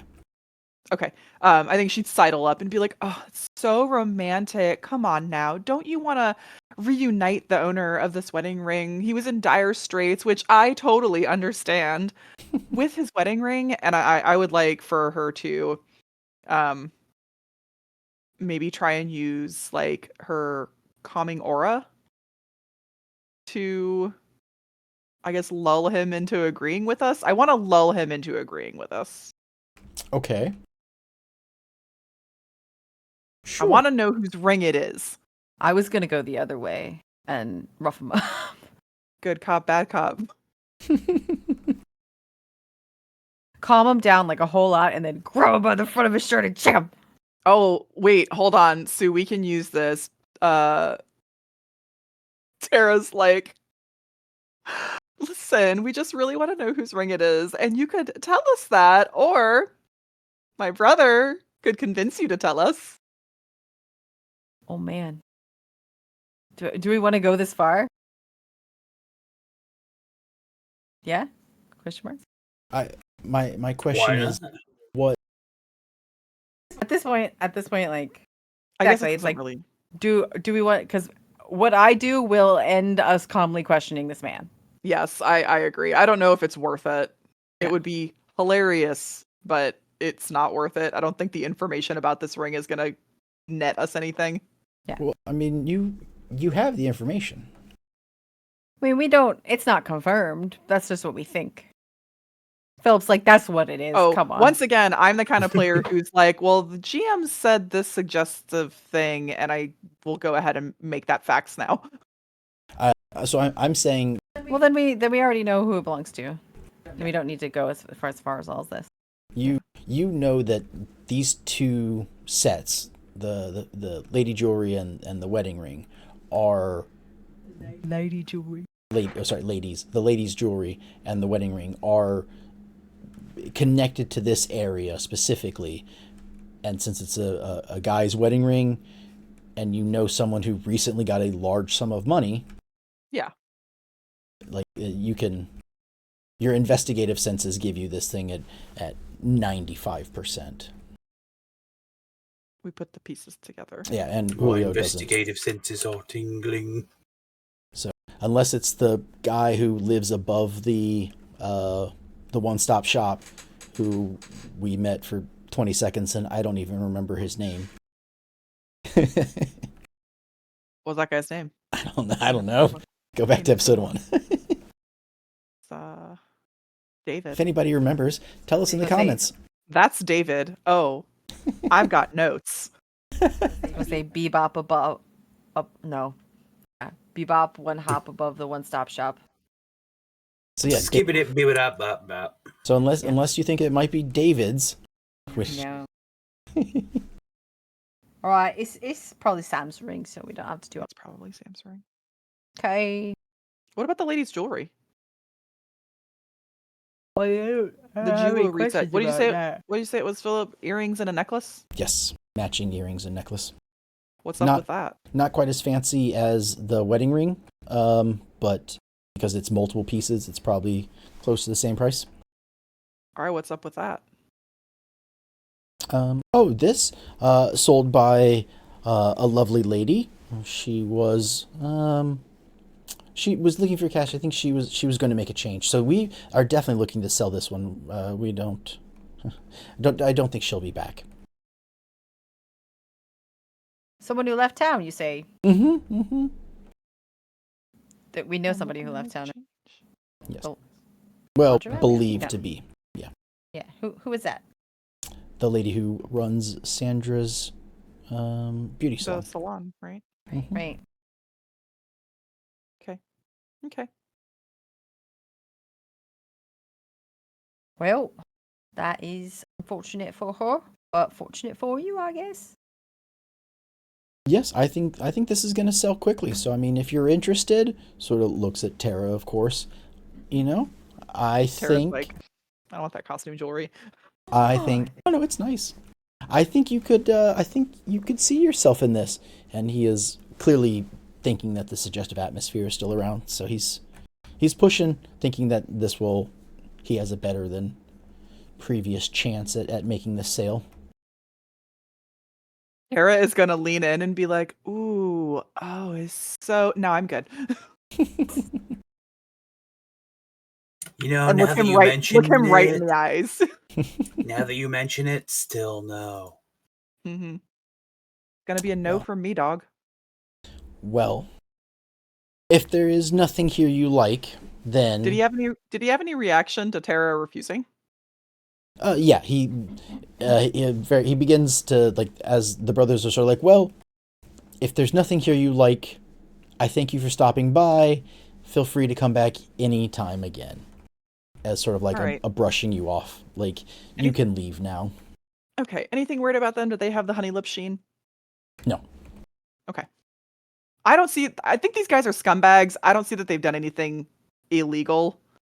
Like, Sam's sold his own ring to pay the mob, and the salon owner sold her jewelry when she peaced out.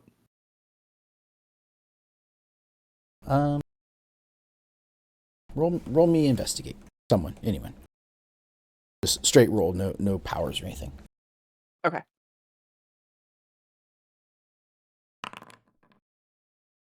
Seven. Oh, that's me. I get a clue. Okay. So, yes, they are scumbags.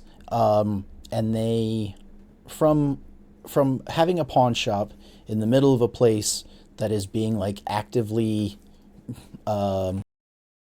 circled, Blood dry. yeah, actively circled by a loan shark, Uh-huh. and the fact that the cop was in here and having a conversation with them, like in the back and everything, hushed tones and whatnot. Yes, it is safe to say that while they aren't part of the Falzoni, they are definitely symbiotic. I guess okay, I'm thinking now like they are in probably in bed with the mob because they stand to benefit a great deal from people needing money to pay the mob. Mm-hmm. Okay, gotcha. And of course, other Right. people will. There are people who are just pawning and buying stuff, so they do make Sure. money. But Yeah. So Mhm. is the jewelry that Sue saw is the only stuff that is maybe loan shark related? it's the only stuff that you think has a specific connection to Miller Square. Okay. But it's enough for us to establish like these guys are in cahoots. Mm-hmm. Mm-hmm. Okay. All right. What do you guys want to do? I have a question for you. Yes. What is something? So I'll ask you a question. What is something that you would actually? I want to say not that you would actually pawn it, but it's something that is important to you that you think has value, that you would be upset if you accidentally pawned it. That's so easy. It's the mirror. Like it's Tara's relic. It's the most important thing she has, and it's a physical object. So do I want her to lose it? No. But is that the obvious answer? Yes. Okay. Sounds good. Okay. Don't like that. Don't like that at all. Yeah, I don't like when the MC is mysteriously asking about the most important object you own in a pawn shop. Mm-hmm. Mm-hmm. If you I mean- had to tell me something, which finger would you hate the most to lose? Right. It's got that same feeling to it. No. It's more like which finger. If you had to lose a finger, like which one would you least mind? Like probably like the pinky. Like if I just had to take your pinky, would you be okay with that, or do you want something? Do you like your pinky specifically? Like the least one. Like if you had to Tara lose one. has access to tons of jewelry, very little of it sentimental, all of it very expensive. Okay. The mirror is a personal item that helps her do her job, which she is very invested in. And so if like that's the thing we're looking for, it's the mirror. Gotcha. Okay. Yeah. And it's cute. Like it's a 40 style like brass I should find a picture of what I think this thing looked like. It's brass and enamel. It's like Clisson. Very nice. Yeah. So it won't affect you now. It's just information that the Royal Eye have. You're at King now? The royal we. Yeah. Hmm. It would be the Royal We, except I'm the only one and I am everybody, so it's I. It's the Royal Eye. No, you're still the royal we. That's what the royal we is. It's when you're a singular person and you refer to yourself as we. But I refer to myself as I. I'm just No, messing. you're Yes, the royal I. we. It's the royal we. Not the royal wee though. Don't mix it up. Ooh, okay. Yeah, it's just one of those things. I think what was the other one I asked? Oh, I asked. It was one of Sue, someone that knows about Sue or could be Yeah. either someone you really care about or someone who has dirt on you, someone who might be able to blackmail you or something. Don't blackmail me, bro. I don't know. It's something that maybe the mob knows about now. Creepy. Okay. Yeah. Also, so Vic, you see that after this, you've been listening to this conversation, but you notice that Officer Kaminsky is leaving the liquor store, and it doesn't look like he's heading. He looks like he's leaving Miller Square. Okay.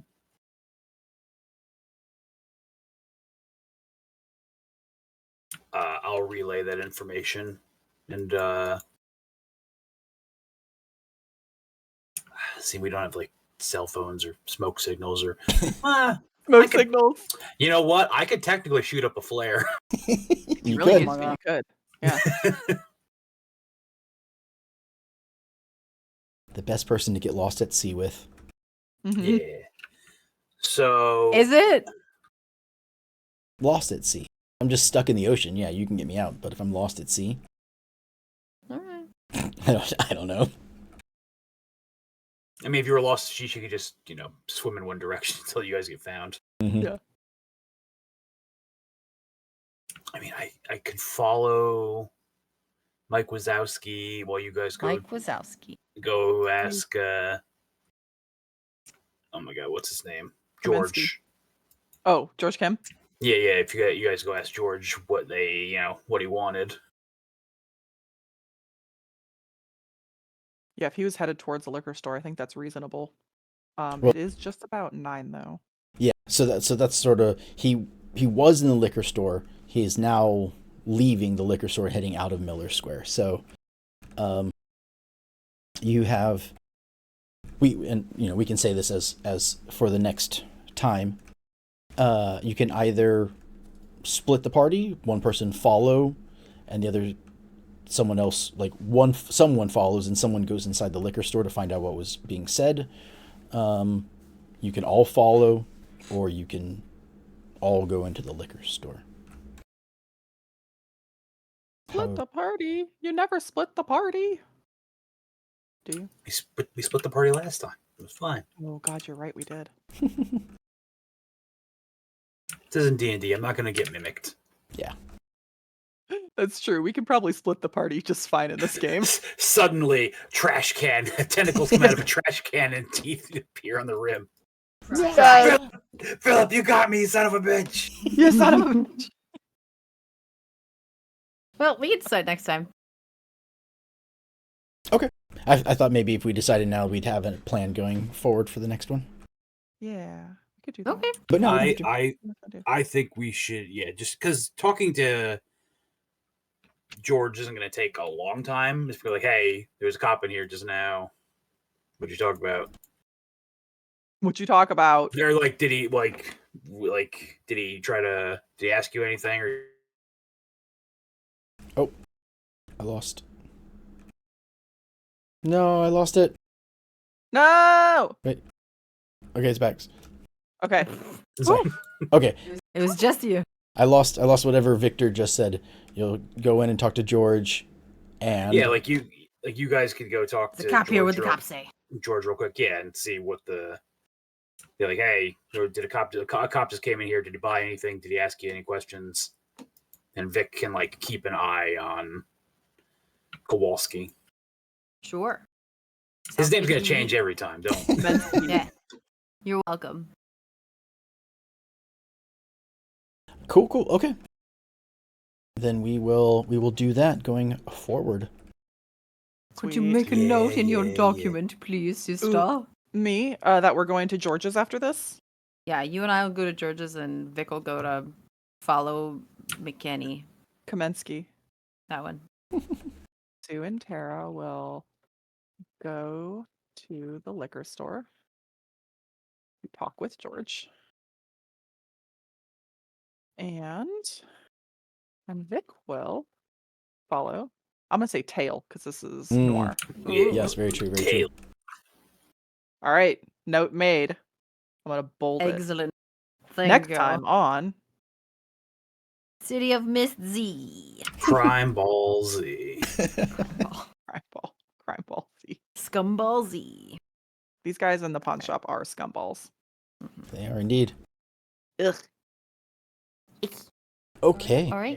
Then, does anyone have anything else they want to ask or go over? Or, I guess really, I don't know, there's not much. No. I think I'm good. We'll bring it back around. Maybe May 5th? Oh yeah, I guess. Yeah. Okay, so we, someone's looking birthday. forward, the 26th, next Friday, the 26th, we will be doing the continuation of our Shoot the Shits playtest of Daggerheart. We got that started. We got a little more than halfway through, I think. So we will wrap up Dagger. Oh yes, the little playing cards. Cute.